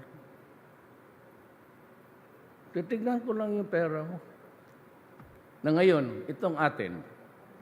Sabi, Duterte, ilabas mo yung waiver mo na. Sabi ko, bakit ko? Sino kang putang ina ka? Trillanes, ika lang yaw-yaw dyan. Pero ito may batas ngayon, tinitignan ko. Papaya ko, sabi ko, well, ang noto. I will sign this proposal law. But we have to open our accounts. Ito na ngayon, hindi na sinuplado to. We have to open our accounts, waiver, para makita. Ngayon, payag na ako, basta ang batas. Pero sabihin mo na, uto-utuin ako ng isang ulol na politiko. Duwag naman. Mutiny ka dyan, tapos mag-surrender. Alam mo, Adre, Trillanes, pag nag-surrender ka para sa akin, wala ka talagang bayag. Yung asta-asta mong baril-baril dyan, akala mo, ikaw lang ang bumaril. O maghintay ka kung magharapan tayo. O akala mo, ikaw lang ang matapang. Sino ka? May dumaan ako ng impyerno. Huwag mo akong bullshitin. Anong panlaban mo? Patayin mo ako? Kasi matakot ako dahil mapatay ako? Putang ina. Kung mamatay ako, dapat lang. Kasi nagkulang ako ng abilidad. Pero huwag mo sabihin na ikaw matapang. Ika lang yaw-yaw dyan. Gaya ka lang ni Tatad. Hindi na magtigas ang utin. Pinabastos ako niya. You ask for it. You keep on writing about my health. Ang sinasabi ko naman, may Barrett ako. Esophageal. Ang end game talaga ng Barrett, pag hindi ka, is cancer. Tanong kayo ng doktor, may doktor talaga dito. Mag-inom ka, ayaw mong huminto, mag-stage 1 ka. Kaya ako nag-inom ng brandy. Noon pa, wine-wine lang. Gusto ko bilisan. Kaya pagdating ko, pagdating ako ng stage 3, 4, Hindi na pupunta ng hospital. Doon, pupuntaan ako ng Boracay for the first time. At panoorin ko yung nag-bikini doon na maganda. Kasi sabi ko, wala akong ambisyon. Bakit man ako magbait-baitan? Hipokrito. Maganda mamasi ng babae. Bakit ko pigilan ang manood dyan sa kagaya itong si Jonas Mato? Silang dalawa mayan. Si DILG.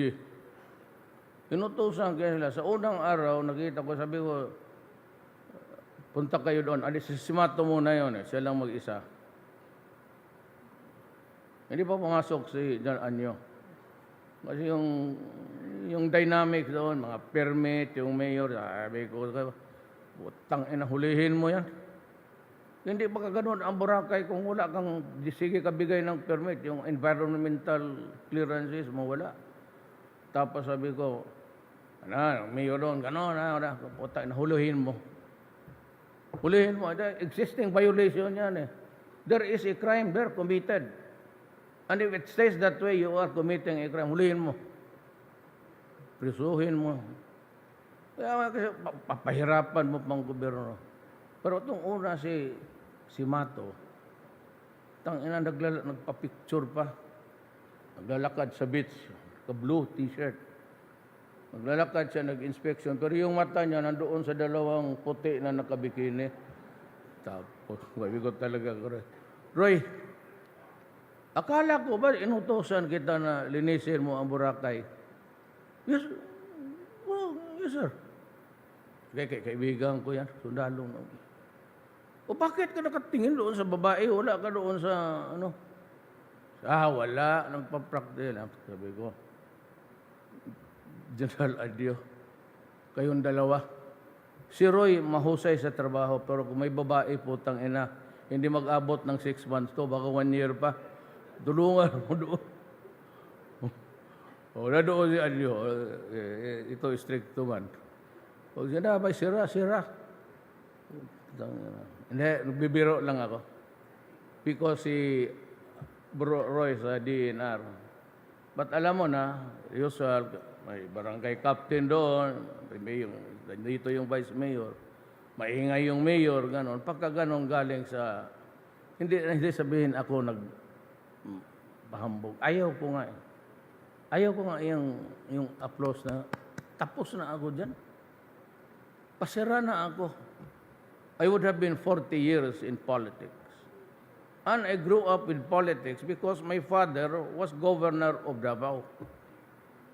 When Davao was only one province.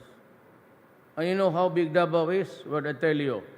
Davao now is Davao del Norte, Davao del Sur, Oriental, Cumbal Valley, Davao Occidental, Davao City. Those are the local units created from the original Davao. The last governor of the undivided Davao was my father. When he died, pinaghati-hati na nila. Ganon ang nangyari. Kasi hindi mo ako maloko dyan sa ano. But the way I treat sa police pati. Well, because my father was governor. And I am not new to these guys. At ngayon, kung tanong kayo bakit, marami kasi bakit doblado yung sweldo nila. Okay, I'll tell you why.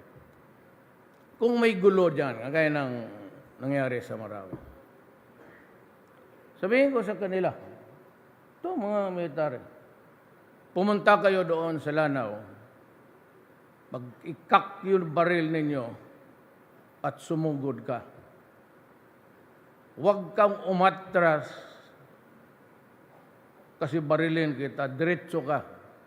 You go to the mouths of hell and there jump to the fires and die. And they go. And they die.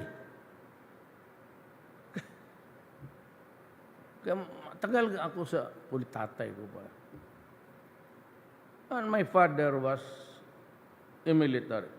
Look at Vicente Duterte.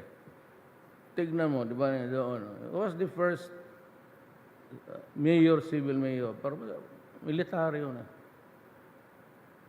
Tingnan niyo, Vicente Duterte, makita niya dyan, was a mayor sa, then he went to Davao, he became governor. Pero that is a long and winding road. Doon siya nakakita ng asawa niya, then he started life, but it was really very hard. So I'd like to spare diyan lang ang dalawa. Remember, again, if there is no law and order and corruption cannot be stopped, we will never, ever develop and improve. You might as well, hindi ako, kasi hindi yan pwedeng diktador, abogado, maghanap kayo ng isang tao. If you can find a guy like Marcos, but, with limits. We hope to give you 7 years, and we pray. Or the military can take over and appoint bright and good men. Marami, 110 Filipinos. We have enough people who love their country, who are imbued with patriotism. Pag hindi itong crime and corruption, our grandchildren will inherit a dysfunctional society. Yan lang po ang huwag kalimutan na yung yabang ko. Yabang lang yung lahat. Istorya lang yan. Kaya pag sinabi ng korte, punta ng prosecutor, you were heard in a convention called for vice mayors. And in that convention you said, you will kill people who are connected with drugs and destroying the country. Did you make that statement? Yes. And you did it. Gago ka pala. Istorya mo lang yun. Kung maniwala yung vice mayor pinatay nila, kanya yun. Hindi pala tayo maka-istorya dito ng pantakot. Or would you rather na wala akong takotan, diretso ko patayin? That's the reason. If you have good sense, if you are now into drugs, drop it. Stop. Wala tayong problema sa bayan ito. Bitawan mo lang. Kaya ng NPA, bitawan mo yung armas mo. Handa ako magbigay. I'm sasagay. So there was this trouble. Because they were not placed into the possession agawan. O sabi ko sa undersecretary, to this date, I have distributed 160,000.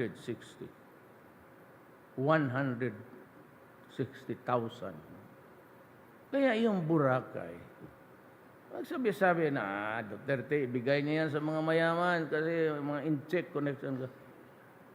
Sabi ko, sige lang. Sige lang.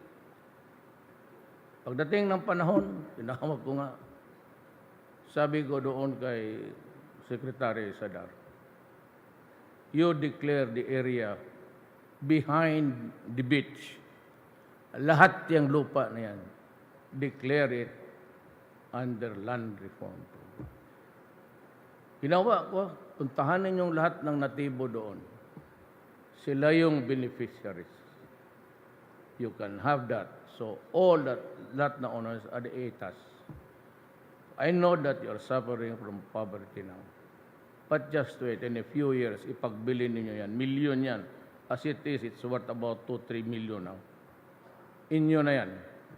So by that just a legal fiat, niland reform ko. Binagay ko sa tao. Tapos, hindi ako nag-attend ng opening nila. I went there in the dead of the night at the other side of the island, called all the beneficiaries, the natives, and just gave away the titles. And all of those na land reform na hindi pa not in possession because ayaw, tapos mag-threat sa police, may army doon. surrender it to government, and I will give it to the beneficiaries. I will end by invoking Ecclesiastes 3. That there is always a time that you are the owner, you are the rich, and probably there is a time that you will just be an ordinary man. Hindi mo makuha lahat dito. In this world, you cannot have your cake and eat it too. Panahon na talaga. Kasi yung, alam mo, I will go after this. Yung award doon mga pamilya, yun yung malapit sa mga Espanyol. Diyan na si Secretary Alonan, pero British man siya, hindi naman ito. Yung binigyan ng mga pamilya dyan, Central Luzon, tubo noon yun. So the most powerful clan, yung tubuhan, pati, kaya ang central, kaya nagkagulo yung asyenda, yun ang hindi ko naman pero doon sila talagang vulnerable, mga Aquino. Ganito yan.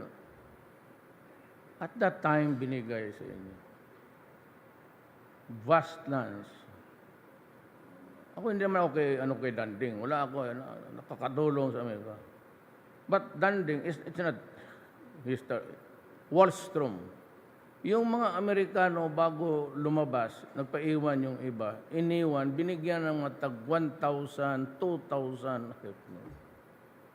Pwede ba yan? Noon, hindi mo kasalaanan yan. I know that you have nothing had to do about it. But the problem is, rumami tayo. The world was so big and wide. And now it has become a very small space. Because marami na ang tao. So yung lahat na bigyan o ng lupa, hanggang ngayon, panahon pa ng Kastila, nandyan pa sila. At yung anak ng tenant noon, a century ago, tenant pa rin sila. Anak ka na, hindi pwede yan ganon. Not because this is not a brief for the rich or for the poor. It's just for practical reason that I said there is always a time. There's always a time na ikaw mayaman, pobre, very healthy and sickly. And you have wants and plenty. It's always to live happily or moments of sadness sa buhay mo. Death, ganun. It's always a time to be born and a time to die. A time to surrender and a time to keep. Let go. Kasi ako, ibibigay ko talaga. Kung nandyan na ang proclamation and they are named there, they should be placed in the possession of the land. No postponement, no nothing. Ibalik mo o isauli mo sa tao. Years ago, para sa lahat yun. Because of special connection or you happen to be in America, well, it ain't now. We have to, yan lang din ang parang. That is the only way to make a headway dito. Make the NPAs irrelevant sa buhay ng Pilipino. Ano ba silbi mo dito? Sige ka lang hingi. Sige ka lang patay. Oh, but sila lang ba makabigay ng lupa?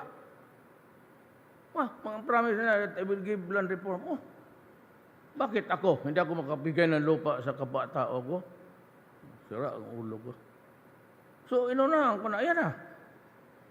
All those that are considered beneficiaries, I will place them in deposit. Pupunta ako ng Sagay.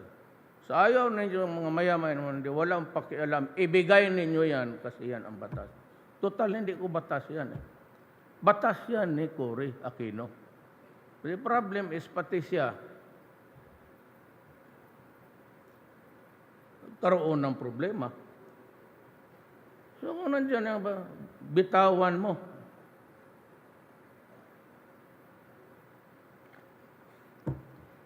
Ikaw ay may Marcos. Ilang bang ektarya? Bitawan mo na yung kalahati. At tutulong kami sa iyo. Di ako nagkampanya, po na nandito naman, pagka senador, ay may Marcos.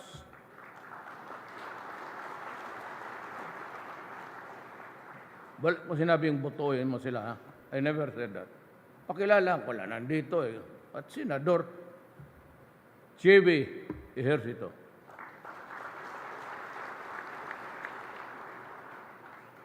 Yung kapatid niya, kayo na ang bahala. Ito ba si mga manggoda dato? What I like is that mayaman to. Punta ka ng Mindanao. As far as your eyes can see. They are into the biggest factory ng palm oil. Laki ng factory na endless ang palm oil. They have helped the Pero one thing ang gusto ko, the Mango Dadatos never really, wala silang naman. They participated in arming, tapos maggulo. They stayed lawful, obedient to the laws, and participated fully. Galing nga nito mga to. Wala na no distinction doon ng Moro o Christian. Pareho ng ugali. But one thing is that they were dedicated Filipinos. At sila yung hindi talaga lumayan. Hindi nagulo. Instead, improve the scenery of the place. Dong Mango Dadato.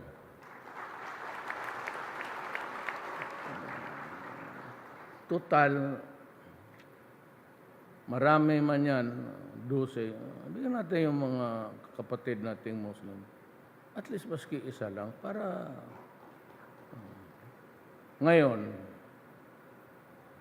ang problema natin sa China, nandito pa ang si Bongo.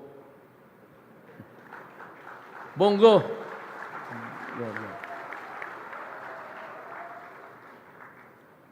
Alam mo ito, hindi nyo kilala to.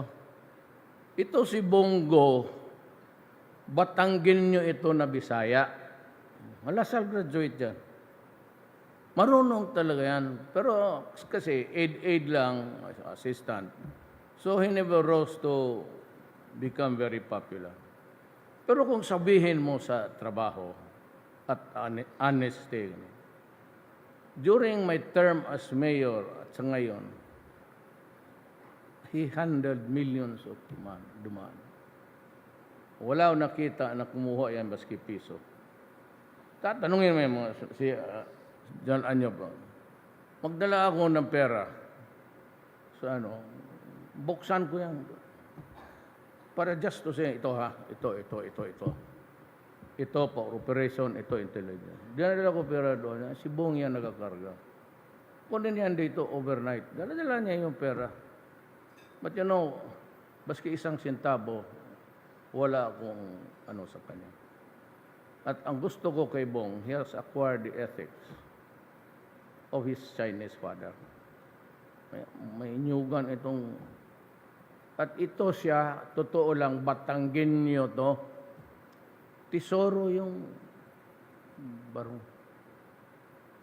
At kung yung mga taga Mindanao, yung pinaka-biggest printing press sa Davao, kanila yan. Ito,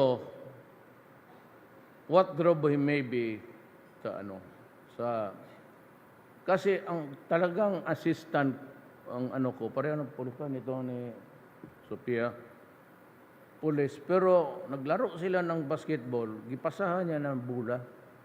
pagsalo sa bola, diretso, tumba, patay.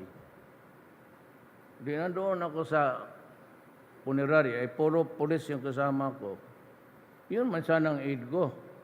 Siya man ang namatay, so sabi ko sa punerary, sabi niya, Mayor, ako na lang ang to take the place of si Jimmy Halili. He was a soldier, si lieutenant.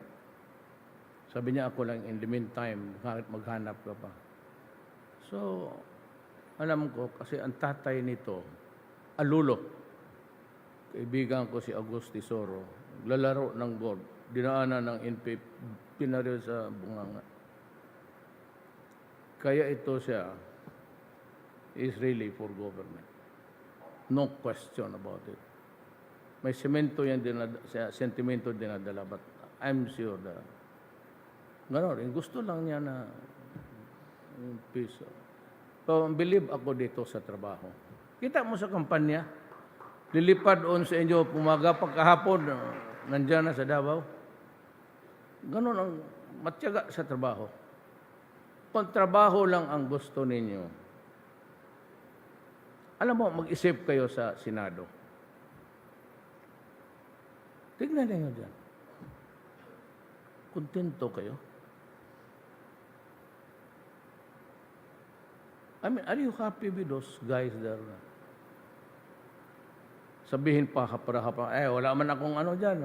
Basta ako, gano'n. Baka sabihin ninyo kay Chinese to, yung tatay niya. Pero Batanggin nyo to. At marunong ito magsalita. Kaya lang, hindi nga ano pa na bandera. So, ayaw ko kung baka masubukan ninyo. Batanggin nyo na Bisaya. Wala na yung pagka-Chinese niya. You know, my grandfather was also Ilam. Chinese. To Sibong, trabahante. Ngayon, kung gusto ninyo ng mga naiwan, ako hindi ko masabi, pero kayo ba, Pilipino? I'm addressing you, hindi as vice mo. Isipin naman ninyo, yung mag-ambisyon yan. Walang ginakong Trillanes. Anong contribution niya? Mag-atake, bastos, pareha ko. Pero ako talaga nagdago. Pero ito, he pretends, yan ang problema. Kunyari may issue, pati si Alejandro, they pretend to be lawyers. Mag-issue sila ng statement. Hindi lang man magpunta ng abogado. Even if it's a double-deck hearsay, sasabihin nila, ito, ebidensya na, ayan, ang lumas na. Double-deck hearsay, yung pinasa lang nito, pinasa sa kanyang impormasyon, A ang pumatay. Sinabi niya dito kay B, A ang pumatay, tapos mata C. Yun ang hearsay. Pero yung basta, walang abilidad, nagkudita pa, katalawan sa putang ina. Kung ako yun, magpakamatay na lang ako. Really. Isang beses ka lang mabuhay dito, we have to... Ang hindi pa maganda kay Trillanes, ganito talaga. Alam ko kung mga sundalo, maligayahan ito. Binibit-bit siya ng tatay niya. Ina-arbor siya. During the grueling training sa PMA, yung hirapan na, ina-arbor siya ng tatay niya. Kasi ang tatay niya nandyan sa opisina na sa PMA. Yan ang mayabang na yung mesa-mesa nila na whole day, walang hinto, diretso yan. Ito, walang ito, mga PMA ito. Ayan, kaya binibit-bit siya, ina-arbor siya ng tatay na doon sa kwarto, pinapakain. Tapos yung nanay niya, kontrak-kontrak. Kaya sumubra ka. We will initiate an investigation. Kagaya mo, and I will subpoena your mother. Saya mo at hindi. Baka sabihin mo walang power. There is. We also have the contempt power, but we have to go to court. So, ang isa dito, ito believe talaga ako, wala kang marinig nagmura, wala kang narinig salita ng kapwa-tao niya, puputang ina, wala. Tahimik, when he was mayor for so many years sa Cavite, pakabait na tao. Kilala niyo to. Nung kayo taga Bicol, pagputok ng siyang iniwang ko, di ba? Sabi ko, dito ka. I was a presidential assistant for special concerns. So, pumutok yung vulkan, sabi ko, dito ka, saluin mo yung mga bato na mainit. Well, I do not have to argue. He's a lawyer. He's very good. He is quiet, but he is a worker. Kaya ilagay mo doon. Ilagay mo si Trillanes, putang. Ilagay mo na lang si Atty. Tolentino, mayor. Bakit ba? Magsusugal ka ng mga ayaw mo lang. Papugi. Alam mo itong mga productive. Kasi itong nagdaan itong mga mayor, gobernador, lahat. Pati ito. May experience. Lalo na yung katabi niya. DILG secretary noon, marunong, bright boy ni Ramos noon. Secretary Alunan. Noon, mag-sir ako sa kanya. Ngayon, nagkukurdi ako kasi magsalita siya. Maya, ito kasi sir, alam mo sir. Sabi ko, huwag kasi ako yung nagsisir sa iyo. Para tayo nagsirko-sirko dito. Tawagan mo na ako, Mayor. I just want to, you call me Mayor. Tanong ako, Presidente, hindi kita pansinin. Totoo yan. Sabi ka, Presidente, I'll pass. I will ignore you. Nakukurdihan ka ako, sabi ko. Hindi ako sanay sa protocol. Sabi, hindi Presidente, hindi statesman. Sabi ko, nalaala ko, nakuha ako ng law. 75 lang.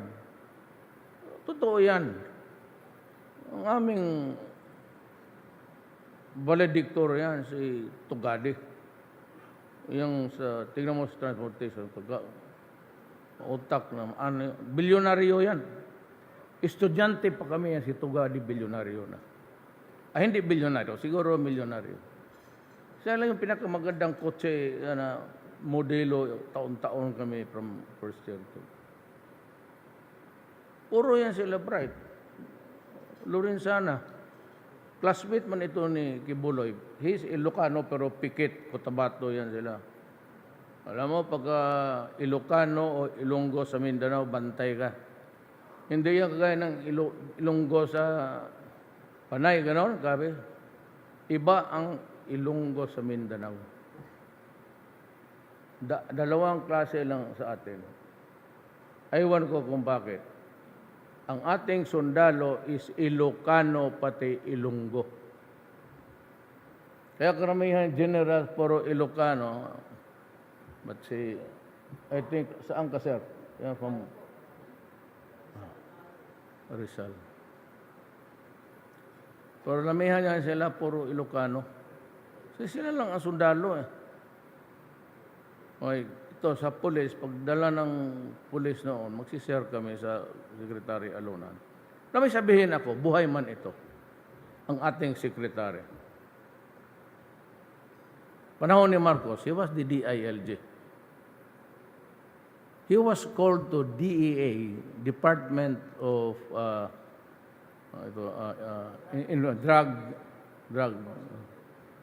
Drug Enforcement Agency, DEA.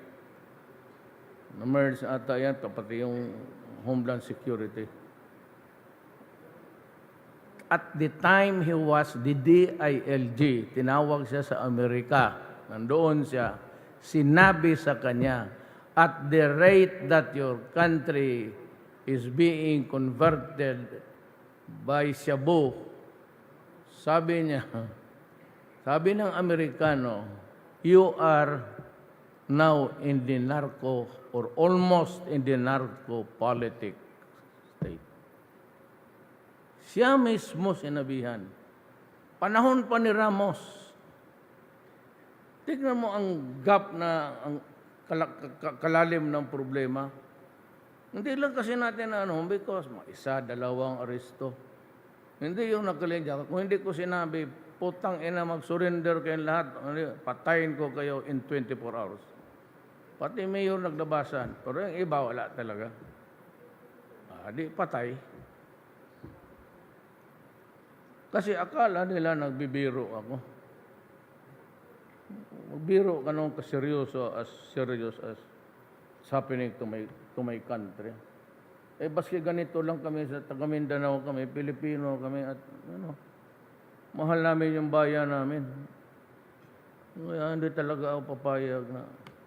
And of course, Secretary Alunan wants to help. He is an expert sa national security. Yung about yung China, I'm sure that he will be almost all the time medyo kasi ito siya national security ang field niya. Talagang bright boy ito ni and he would be yan. Instead yung Trillanes, mamili ka, ayaw mo nito. Secretary Alunan.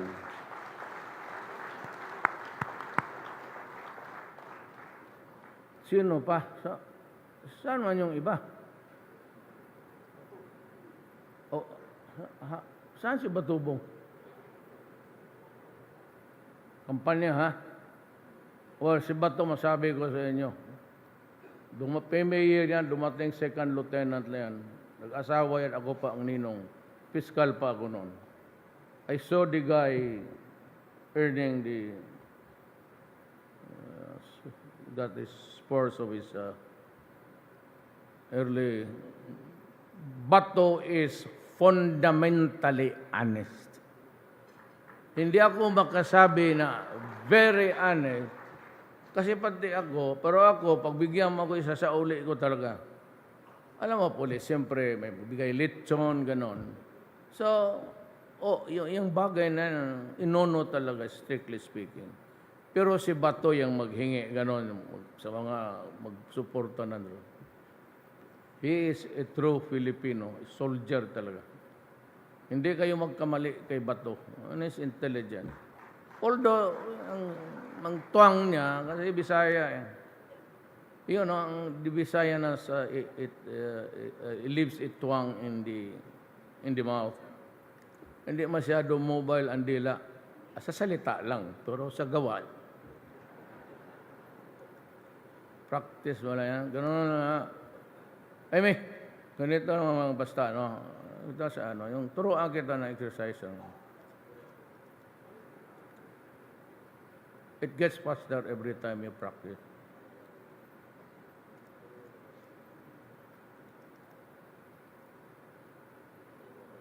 Sino pa? Saan man sila? No. Bongkin sa pa si Pia. Pia. Pia Cynthia Villar. Automatic yan. Mortal sin yan kung si Cynthia has done. Ang Cynthia bigay trabaho. No doubt about it. She's one of the most devoted senator. So with Pia, ngayon yung pinirmahan ko, ini-embrace nga niya ako kahapon. Pinirmahan ko na yung maternity, yung extension ninyo sa kung mabuntis kayo. Ang leave ninyo, mahaba na. Nabaan ko. Pero kay Piyang yan. So it's already ilaw. Wala man kaming, hindi man kami nagkulang, actually. Bobot ba, sinabi ko, I do not know if you believe in me. This is the first time that I've met you. But you offered to help us, so I'm almost gratified. So salamat. So doon sa bahay nila, nag-rally kami. It was a lean crowd, but that is she helped me. Kaya ito siya, talaga magpupunta ako, magkampanya talaga ako. For those people na pinag-utangan ko ng loob. One of the earliest akin si Bobot. Kaya, sige lang, Bot. paabutin ko yung train sa island mo. Kung buhayin pa ako, 3 years remaining, pero siguro maka ano ako, maitulong sa iyo. Yung mga tao na, sino pa? Freddy Aguilar. Alam mo si Freddy Aguilar, bright yan. Kaya lang ang tingin ninyo kasi mataas ang buhok, baka takot kayo mga babae sa kuto, malinis ba yung buhok niya? But wala akong nakita na singer na dito ngayon na a very nationalistic guy. Freddy Aguilar can talk in English. Bright yan. Pero ang naririnig kasi ninyo yung kanta lang sa singer. But this is the catch. Alam mo, kung marunong ka ng mag-invento ng lyrics, then you merge the tune and come up with a song such as Anak at saka yung putang, talagang you are bright. Freddy Aguilar is a bright guy and very nationalistic. Hindi nagsasalita ng English yan. Tagalog lang talaga yan siya. Ang tagal ko ng kaibigan, vice mayor pa ako. So I played something like 1987. 86.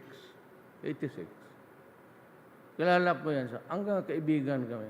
Believe ako sa tao na yan. And you know what? Ito. Lahat ng kanta niya may kahulugan sa ating lipunan. Pipi at Bingi, Magdalena, he is trying to convey profound messages to us. Tingnan mo yung mga kanta niya. Ba't baka imbento ka ng gano'n? Hindi ka basta-basta. Eh kung si Trillanes lang, ilagay mo, dito ka na kay Freddy, at least may binibigay sa bayan na ano ba tawag nito? Mapuslan. Ano ba Tagalog nitong puslan? Pagkinabangan. Mag-aral kayo ng Bisaya, ha? Kay sunod, mag-Bisaya na ako. Mahirap magsige, ano? At may maibigay sila, mapuslan yung makinabangan ng mga bata. And he inspires with us with his song. Yung message niya sa anak, even for that, we must thank him. Ako, we must elect him. Tignan niya ang pangaral ng anak. Anong sinasabi niya? Kung pinapakinggan niya lang yan mga anak natin repeatedly, he is telling a story about, being wayward and what are the consequences of indiscretions in this life. Pakinggan mo yung kanta niya. At it inspires everybody. Kaya ako, bahala kayo. Hindi ako magsabi boto. Basta sinasabi ko lang. Sino pa? Mag-imbento lang tayo ng kandidato kung wala. Si Coco, Bartap Natcher yan. Seasoned politician. Pareha ko, 2 ang asawa ang buang. 2 ang asawa niyan. Pero no need to show in yan. Sayang yan, Pilipino. Bartap, number 1. Ako 75 lang. Pero kung manalo si Secretary Alunan, valedictorian si Delpin, Anyo, valedictorian, Pim-Ayer, Tugade, Dominguez, kababata tayo kami niyan, klase from kindergarten. Consistent yan, valedictorian. Esperon, National Science, valedictorian. Pero alam mo, ang nakikita ko dyan, what makes me sad, nakapalibot ako, dito mga military na bright, mga valedictorian, cum laude, wala akong na ano. May cum laude, marami sila dyan, naging cum laude. Walang suma. Pero puro cum laude yan sila. Valedictorian. Ang nakaupo doon sa kanilang tabi, simple-simple lang kasi 25 lang man. Pero pag nagsalita na ako, ladies, well, secretaries are here. Now I am ordering you to... Ito mga valedictorian pati sa... Utusan ko lang yan. 75. Valedictorian Lorenzana, ano? Ano, you go there and clean Boracay. Utusan ko lang, pero... Simple-simple lang tayong 75. Ito, mayor to, kahirap kaya pagpasok dyan. But ang ibig kong sabihin, pare-pareho lang tayong lahat. May isa lang ako malapit na, ako nagsusuporta ni Moka. Ganito yan eh. Si Moka, tit for tat, inaatake kami ng ano. Alam mo kung atakihin ka, Duterte, ganon. Kung sagutin mo, ang sagot mo, hindi na doon sa front page. Hanapin mo ang katabi doon sa obituaries. Kung sino yung namatay, kailan ang living. Ganon ang media. Ganon ang kalaban mo. Inquirer, lahat yan. Puro garbage talaga. ABS-CBN, inaabangan ko yan. Kasi marami kaming dinispalko yung pera. That is a violation of a franchise. Marami, pati maraming binaboy nila dyan na hindi naman totoo. So, yung franchise ninyo, hindi dahil na galit ako, inutso ninyo kami, marami kami, utang ina, tinanggap ninyo yung pera namin at hindi lang man ninyo pinalabas, inuna pa ninyo yung garbage ni Trillanes na ginamit na yung bata. Alam ninyo bawal sa batas yan. There was an injunction issued against this showing with ABS-CBN proceeded to just nilabas ninyo. Kaya ang sagot ko sa inyo, mga putang ina kayong mga Lopez, let's say kayo nung may unong kawatan. Kayong you take advantage of your connections and you make money at kalaki pa kaya ng utang ninyo. Yan ang problema ninyo. That is what I do not like about this elitist na. Mga elitist, ayaw ko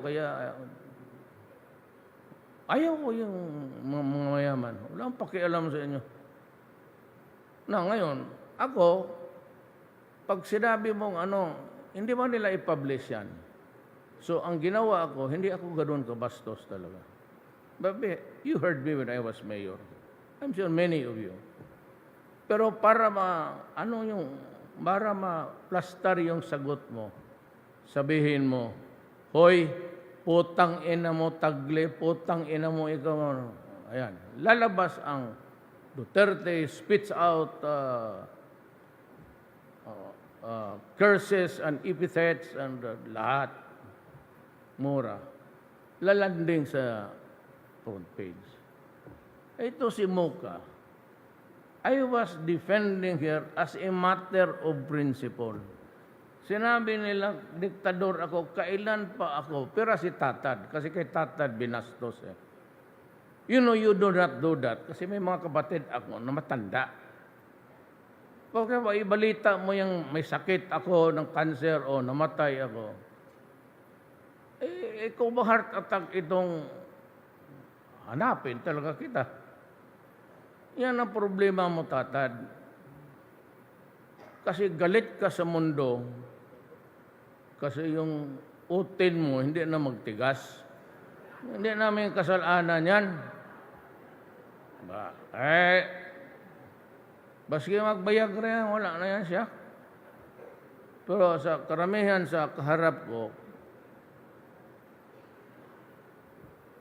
kami kung mag-Viagra, medyo taas-taas dito kunti. Ganon man talaga yan. Pero kami, alunan, ito si Lorenzana, pati si bata pa to, mga 56 lang. Medyo ganon na yan. Tayo, sir, ganon na. Now, lecturean ko kayo, pag mag-Viagra ka, gaganon yan. Diba? Ang problema lang, magmadali ka talaga kasi pagkatapos pag gano'n yan. Tapos concentrate ka naman.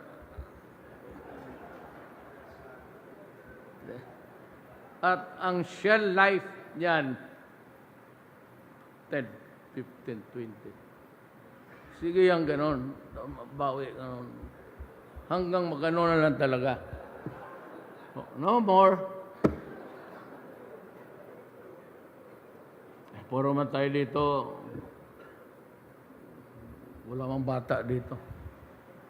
Di ba, Adre? Huwag mo akong pabilibin na kaya ako. Hindi na ako. Nakamotor. Utang na lang laki talaga si Duterte. Oh. Tapos may baril dito. Hanap ng... Ngayon, at arte-arte ka, sabihin mga babae, maniwala ka dyan. Ano na yan? Hindi mag-abot ng 20 minutos yan.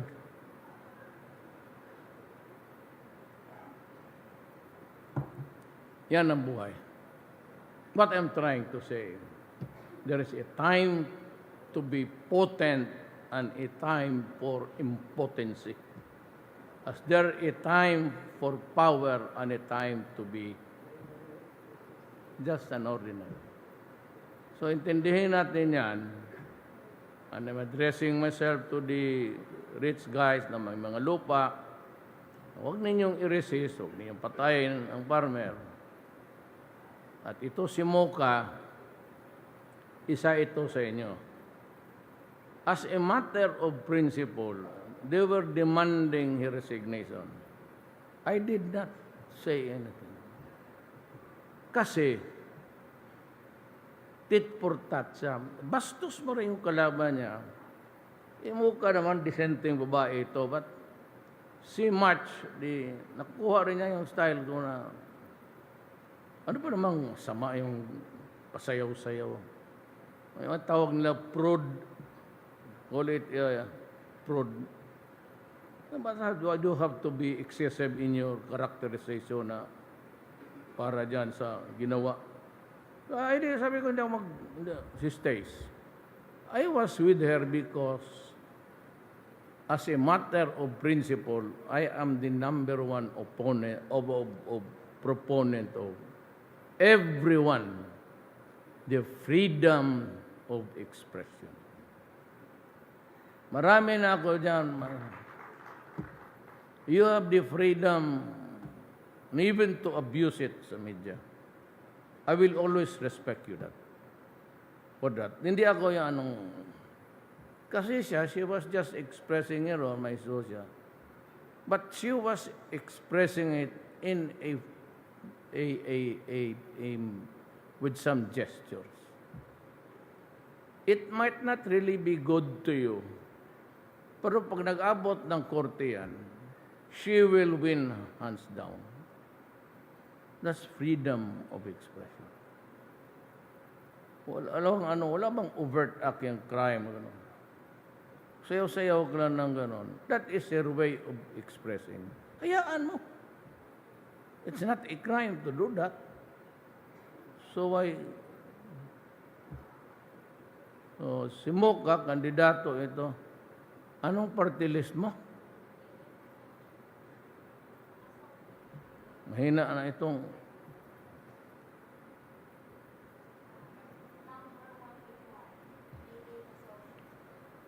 88 kasosyo. 181 kasosyo.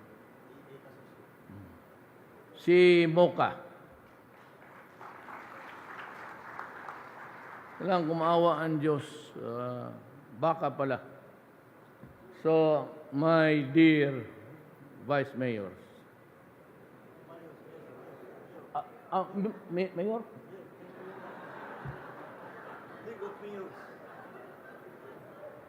Kalimutan ko, akala ko Vice Mayor, siya ako Vice Mayor. My dear, hindi ko talaga sinabi mapatay, baka mamatay na noon tuloy kayo. Ganito lang, nasabi ko na sa inyo, you are the mayors. Not so much about me, but, you know, si General Anyo really has to make that transition pa. He's very strict. So, magtulungan tayo ganito.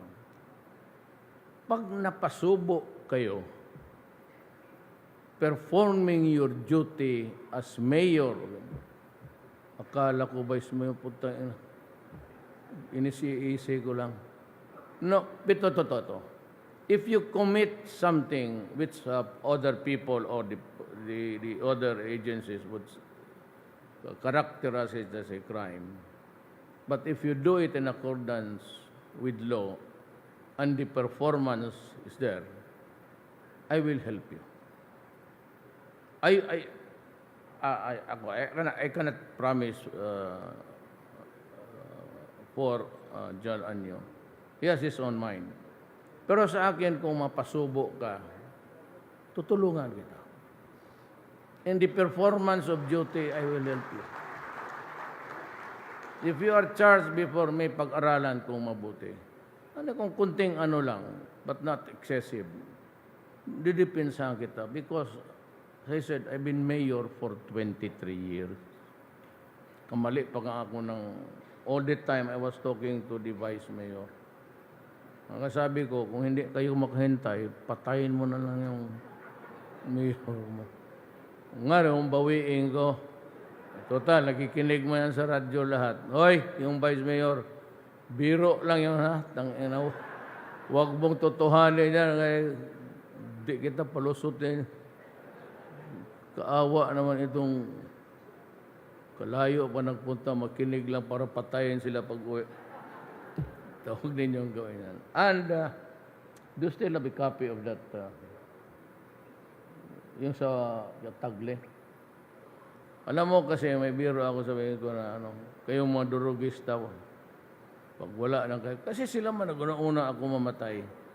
Pero this is I'll just read and we'll go home. Nagtawag kasi si Tagle sa Rome. Ibong sabi ni Tagle, "Good day po. Greetings from Rome. I was informed that Bishop David," yung maingay na itong, kasi ikaw David, maingay ka rin masyado. "I was informed that Bishop David and some priests got death threats from someone claiming to be working for the President's family. Just to let you know, baka may naninira." Talaga. Pag may namatay dyan, ako ang sabihin niya, sabi kasi ng Duterte, bunalan sila ng tubo. Istorya mo lang yan. Tsaka kayo man naguna. Mga naghawak ng ustiya, sabihin mo na mamatay na sana si Duterte. Gumanti lang. Tapos sinabi ko, and this is my answer, there will never be a time for the life of me that I would even suggest harming the slightest harm that you can inflict on priests and the religious people. Di talaga ako papayag dyan. Hindi lang para sa Kristiyano. Imam, lahat ng aglipay. They are not a party to this carnival na itong politika. Huwag ninyong gawain yan. Kasi pag ginawa ninyo, ako mismo ang kalaban ninyo. So, yung biro mo lang sinabi ko na baka totohanan ninyo talaga na huwag kasi priests are not included. That's politika. So I repeat, if you are in the performance of duty and you run afoul, maybe exceeding sometimes, kasi maghahampas ka talaga. Hindi pwede itong mayor ka, takot ka mamatay tapos ayaw mong pumatay, patay. Kasi hindi mo madala. Mananampak ka talaga, sigurado yan. Pero kung ganun lang, and you can explain it clearly to us, we would always be on your side and I will defend you. No problem sa akin. Just do your duty. Lalo na yan, droga, I said, it will destroy our... So yung lahat ng... I'm not giving any warning. Pero yung lahat ng tao, ang sunod talaga noon actually si Mabilog ng Iloilo. Tinanong niya si Bong, galit ba si Mayor sa akin? Sabi ko, Bong, putang ina mo. Sasabihin mo siya ang sunod. Kaya, wala na, nawala. Doon na sa abroad nakatira. Kaya, stop it. Stop it. Stop it. Drop the shabu. Magtiis lang kayo. If you are hooked already, then you have to. I am making the statement with an ending, and I would say to you, well, thank you for inviting me. And this is my message that I would want you to just re-echo, maybe when you go home. The last 3 years of my term ngayon would be the most dangerous years for people who are into drugs. Dito pinakadelikadong panahon. Kaya wag ka talagang pumasok. Everybody is put on notice.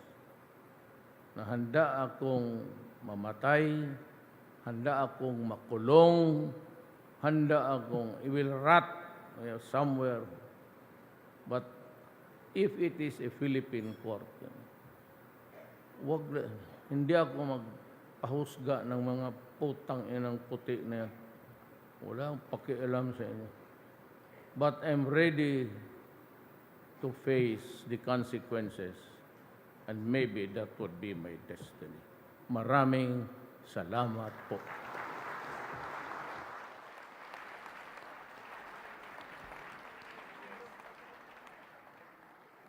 Thank you very much for the message, our beloved President. And now, may we request the President for a photo opportunity with the mayors. And for that purpose, may we request Secretary Anyo and Mayor Bronjal to remain on stage and join in the said photo opportunity. We will call the batches. We will start with batch number 1. May we call on the mayors of the Cordillera Administrative Region. Can you converge on my left side, please? And then the second, please prepare the municipal mayors of Region 1. So may we call on the mayors of the Cordillera Administrative Region first.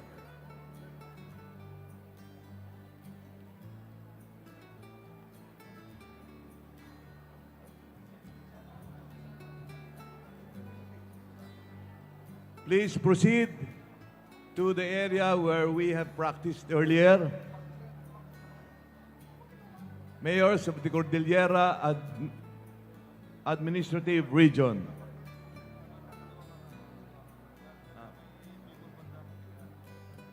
Batch number 2, Municipal Mayors of Region 1.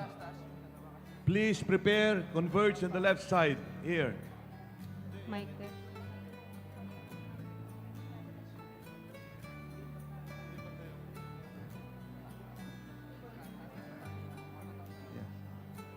May we request batch 2 to kindly line up the municipal mayors of Region 1.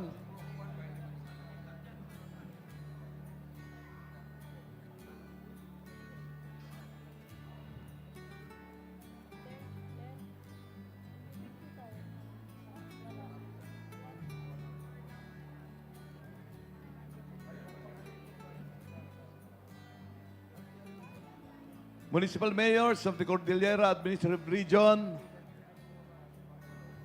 And then please prepare Municipal Mayors of Region 1, then Municipal Mayors of Region 2.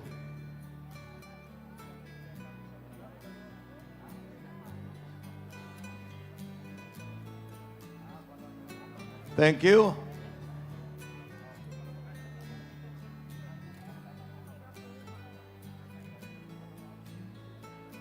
Thank you. Please proceed to your right. Exit towards your right. Then please line up. Batch 2, Municipal Mayors of Region 1.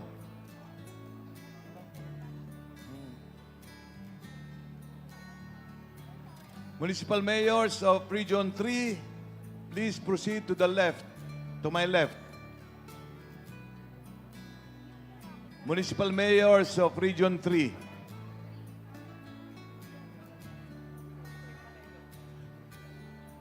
Municipal Mayors of Region 2. Region 2. Please prepare Municipal Mayors of Region 2, Batch 3. Batch 3.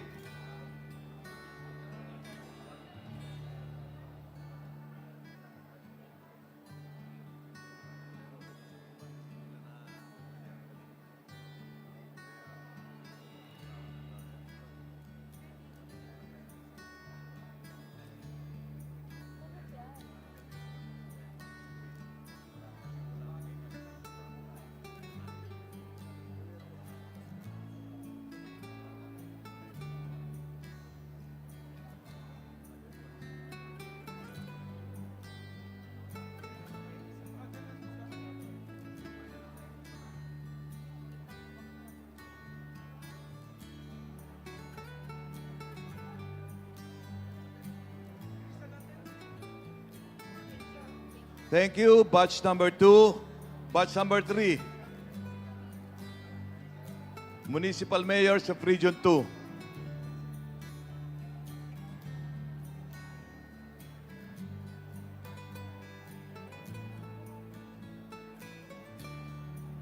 Batch 4, Municipal Mayors of Region 3, please prepare.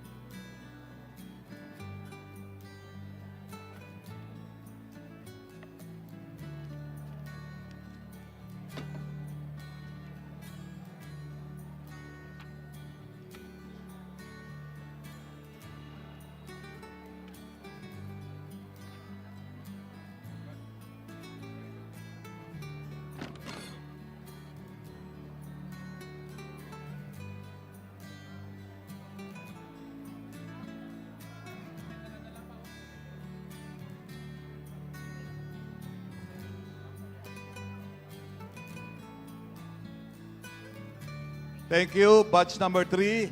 Batch number 4. Municipal Mayors of Region 3.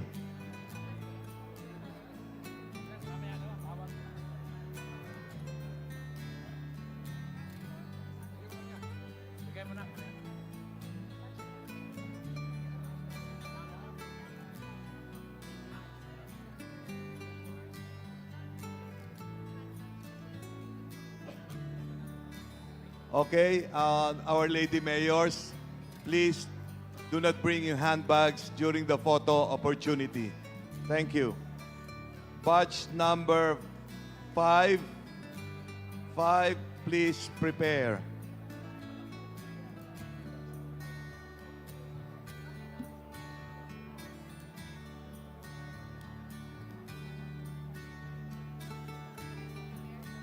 Municipal Mayors of Region 4A for the 5th batch, kindly prepare.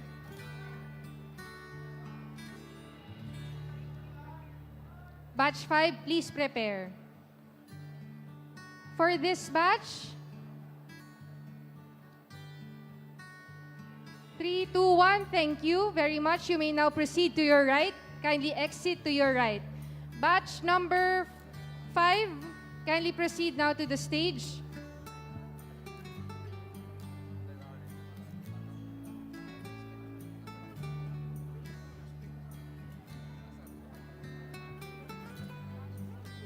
Batch number 6, please prepare. Please proceed and converge to the left side. Municipal Mayors of Region 4B. Batch number 6, Municipal Mayors of Region 4B. Please proceed to our left.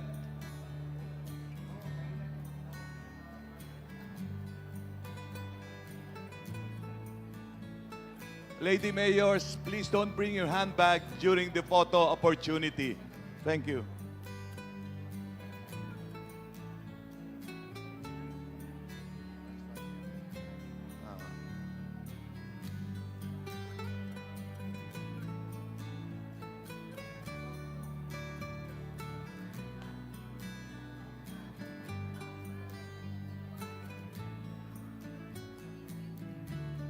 Thank you. Batch 5, please exit towards the right.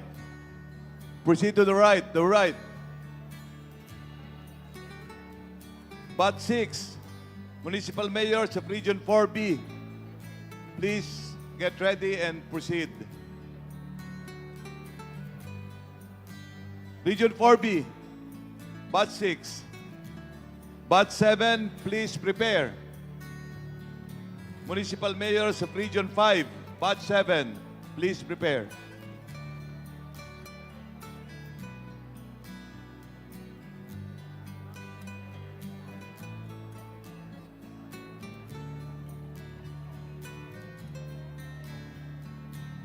Please refrain from taking selfie with the President. Please. Thank you. Batch 7, Municipal Mayors of Region 5, please prepare.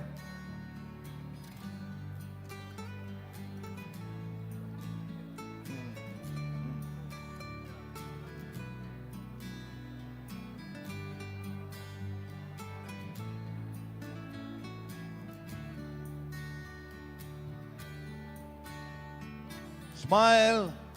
Smile. Thank you.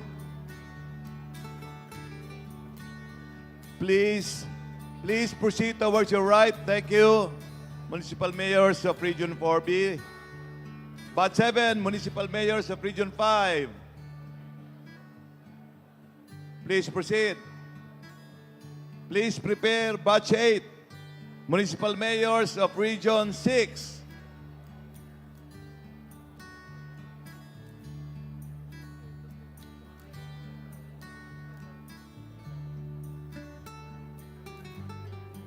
Wag ho tayo magse-selfie muna with the President. Ano po?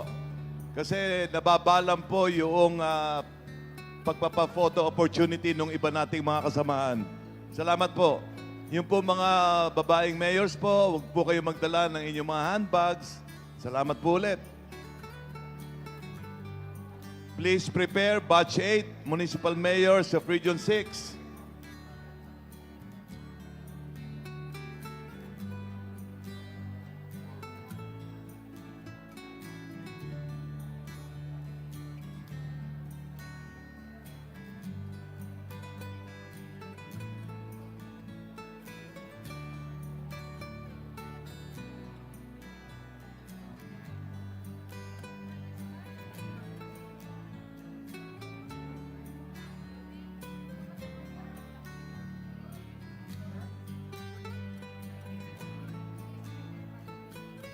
Thank you. Thank you, Batch 7. Please proceed to your right. And Batch 8, you may now proceed. Thank you. Please prepare Batch 9. Batch 9, Municipal Mayors of Region 7.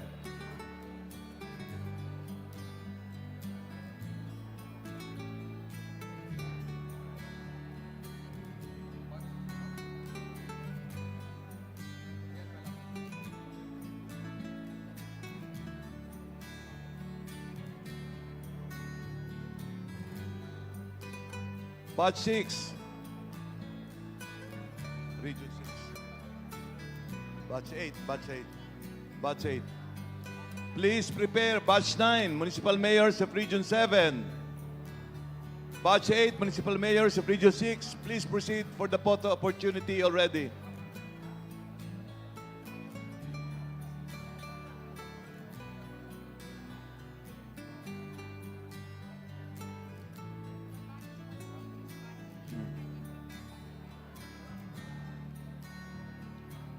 Batch 9, please prepare.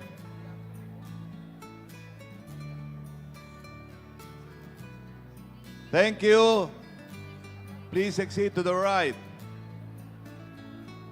Batch 9, Municipal Mayors of Region 7. Punta na po kayo doon. Please prepare Batch 10, Municipal Mayors of Region 8.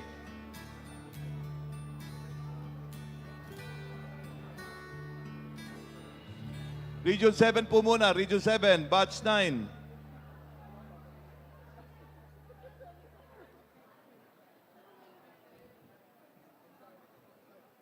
Region 7 po, itong nasa pupunta ko sa stage, Region 7. Batch 10, Municipal Mayors of Region 8. Wait lang po, prepare lang po tayo.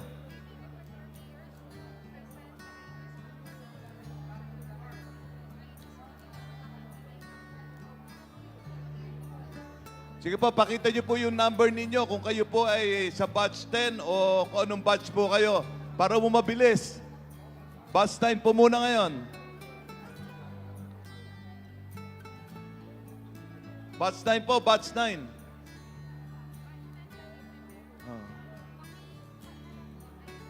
Yung batch 10 po, paki-prepare na po ha.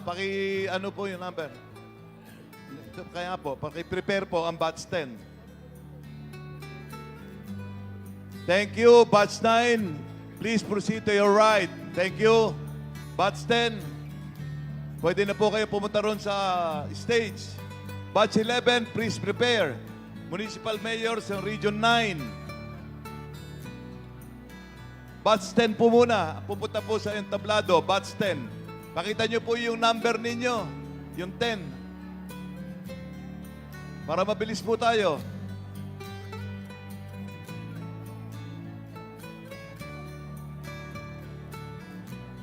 Batch 10, batch 10.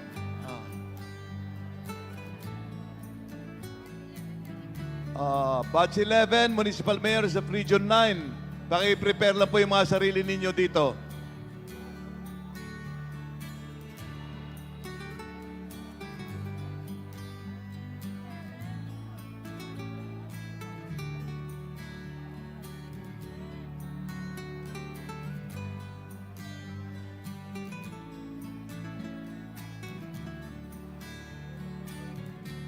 Salamat po, Batch 10. Pwede po kayong towards the right po, Batch 10, Batch 11. Sige po, diretso na tayo doon. Batch 12, prepare po kayo. Municipal Mayor sa Region 10.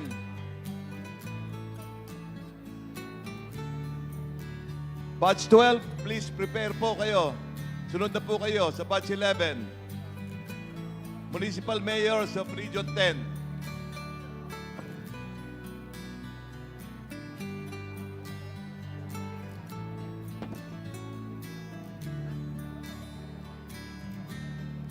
Batch 12 po, please prepare, Batch 12. Municipal Mayors of Region 10, Batch 12.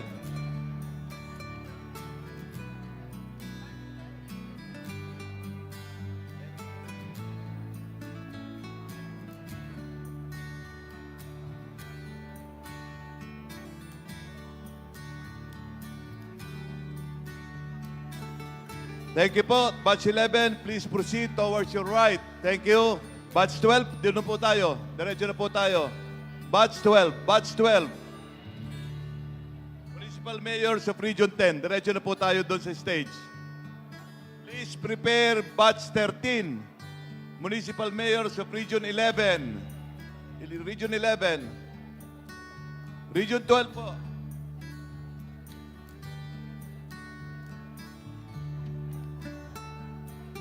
Batch 12 po ito, Municipal Mayors of Region 10.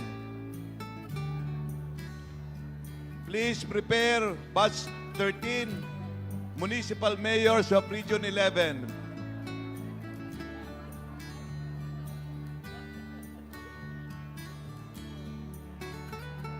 Yung batch 14 po, mag-prepare na rin po kayo, batch 14. Pero unahin po muna natin itong municipal mayor sa Region 11.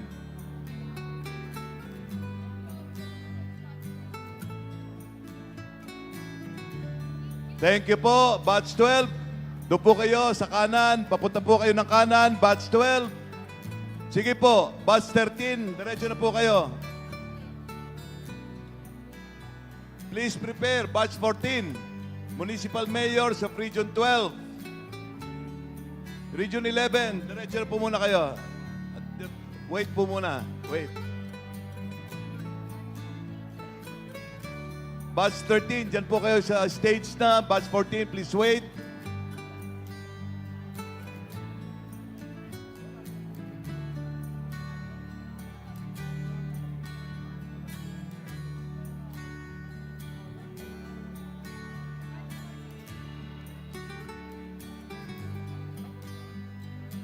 Batch 14, Municipal Mayors, Region 12, please be on standby. Kayo na po susunod.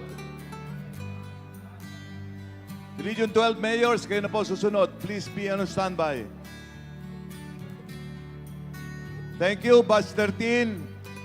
Patungo po tayo sa kanan. Kanan po tayo, kanan. Batch 14, diretso na po tayo sa entablado. Batch 14. Batch 14, Mayors po ng Region 12. Okay. Batch 15. Standby po muna tayo. Batch 15. Municipal Mayors of Region 13.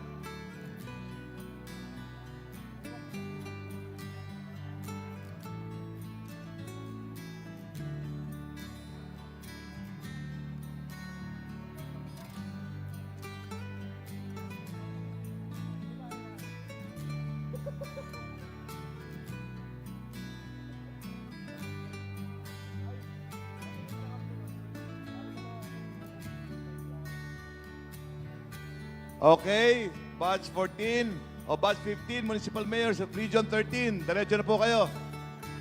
Kayo na po. Please prepare batch 16, Municipal Mayors of Barn. Baka pwede po, dito na po kayo. Please prepare na po kayo. Susunod na po kayo sa batch 15. Batch 16, Municipal Mayors of Barn.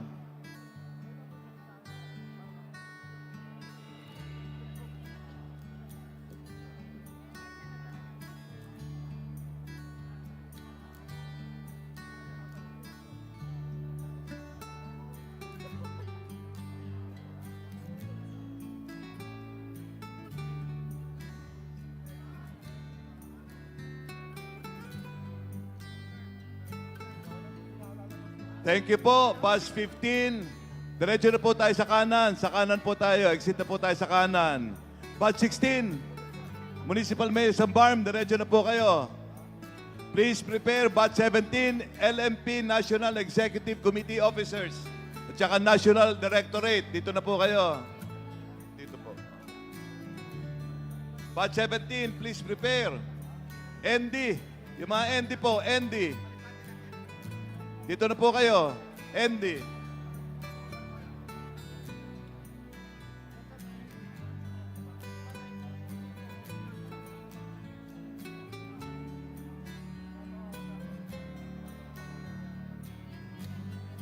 Andy, standby po muna kayo. Standby po muna kayo.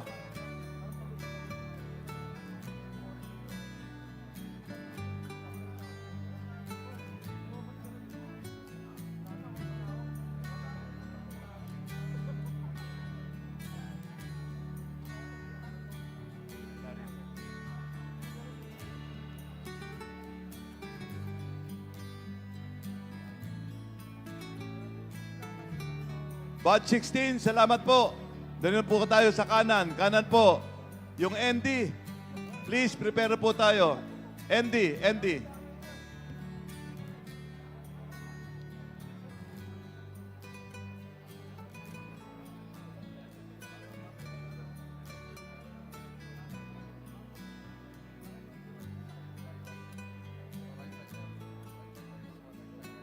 Batch 18, kindly prepare.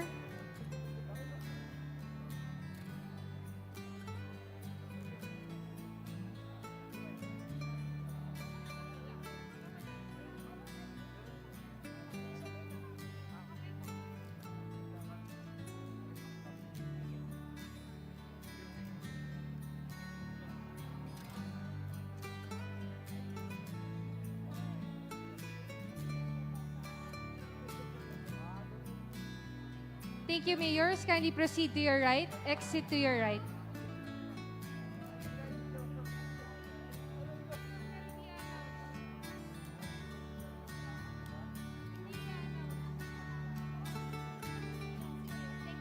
Thank you very much, President Rodrigo Roa Duterte, for gracing us with your presence. Again, President Rodrigo Roa Duterte.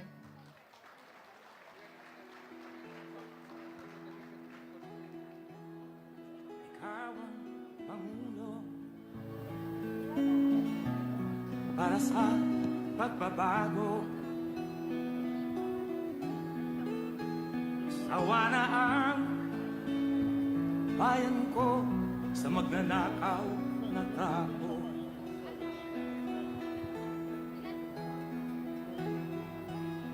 Madilim na kahapon, ikaw ang mag-aahon. Sa piling mo, di ko mawawala ang korupsyon.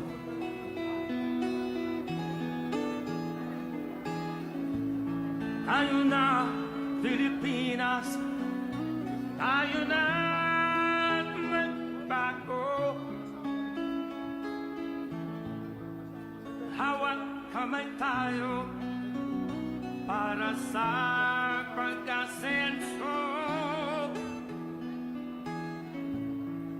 Ikaw at ako, tayong lahat kay Rodrigo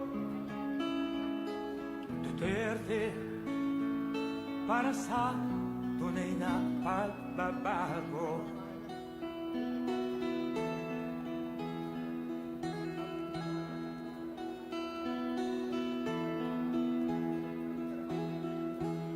Masdan mo ang paligid, alamak mga krimen, rape, droga at mga nakawan, dapat nga mapigilan.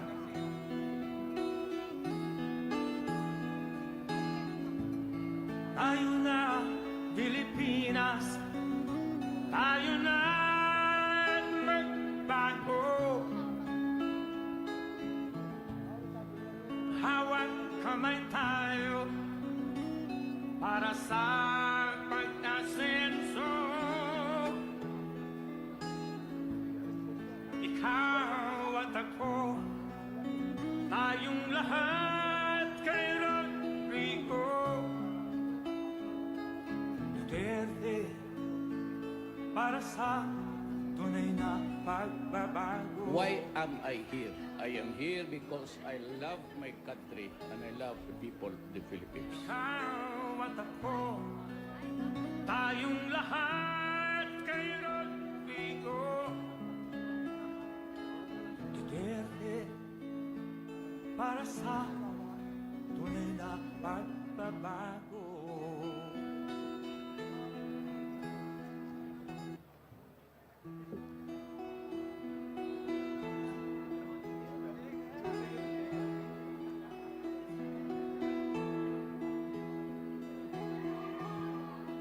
Ikaw ang Pangulo para sa pagbabago. Sawa na ang bayan ko sa magnanakaw na tao.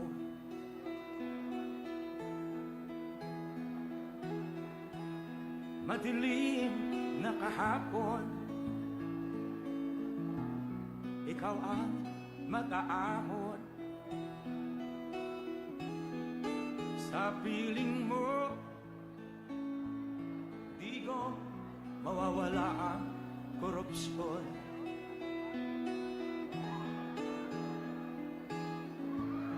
Tayo na, Pilipinas, tayo na magbago. Hawak kamay tayo. May we request everyone to remain on your respective seats? until after the President has left the venue. Again, may we request our dear mayors, our dear guests to kindly be seated until the President has left the venue. para sa tunay na pagbabago.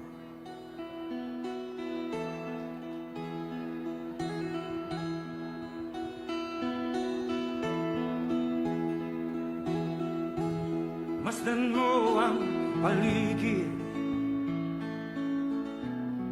alamak mga krimen, rape, droga at mga nakawan, dapat nga mapigilan.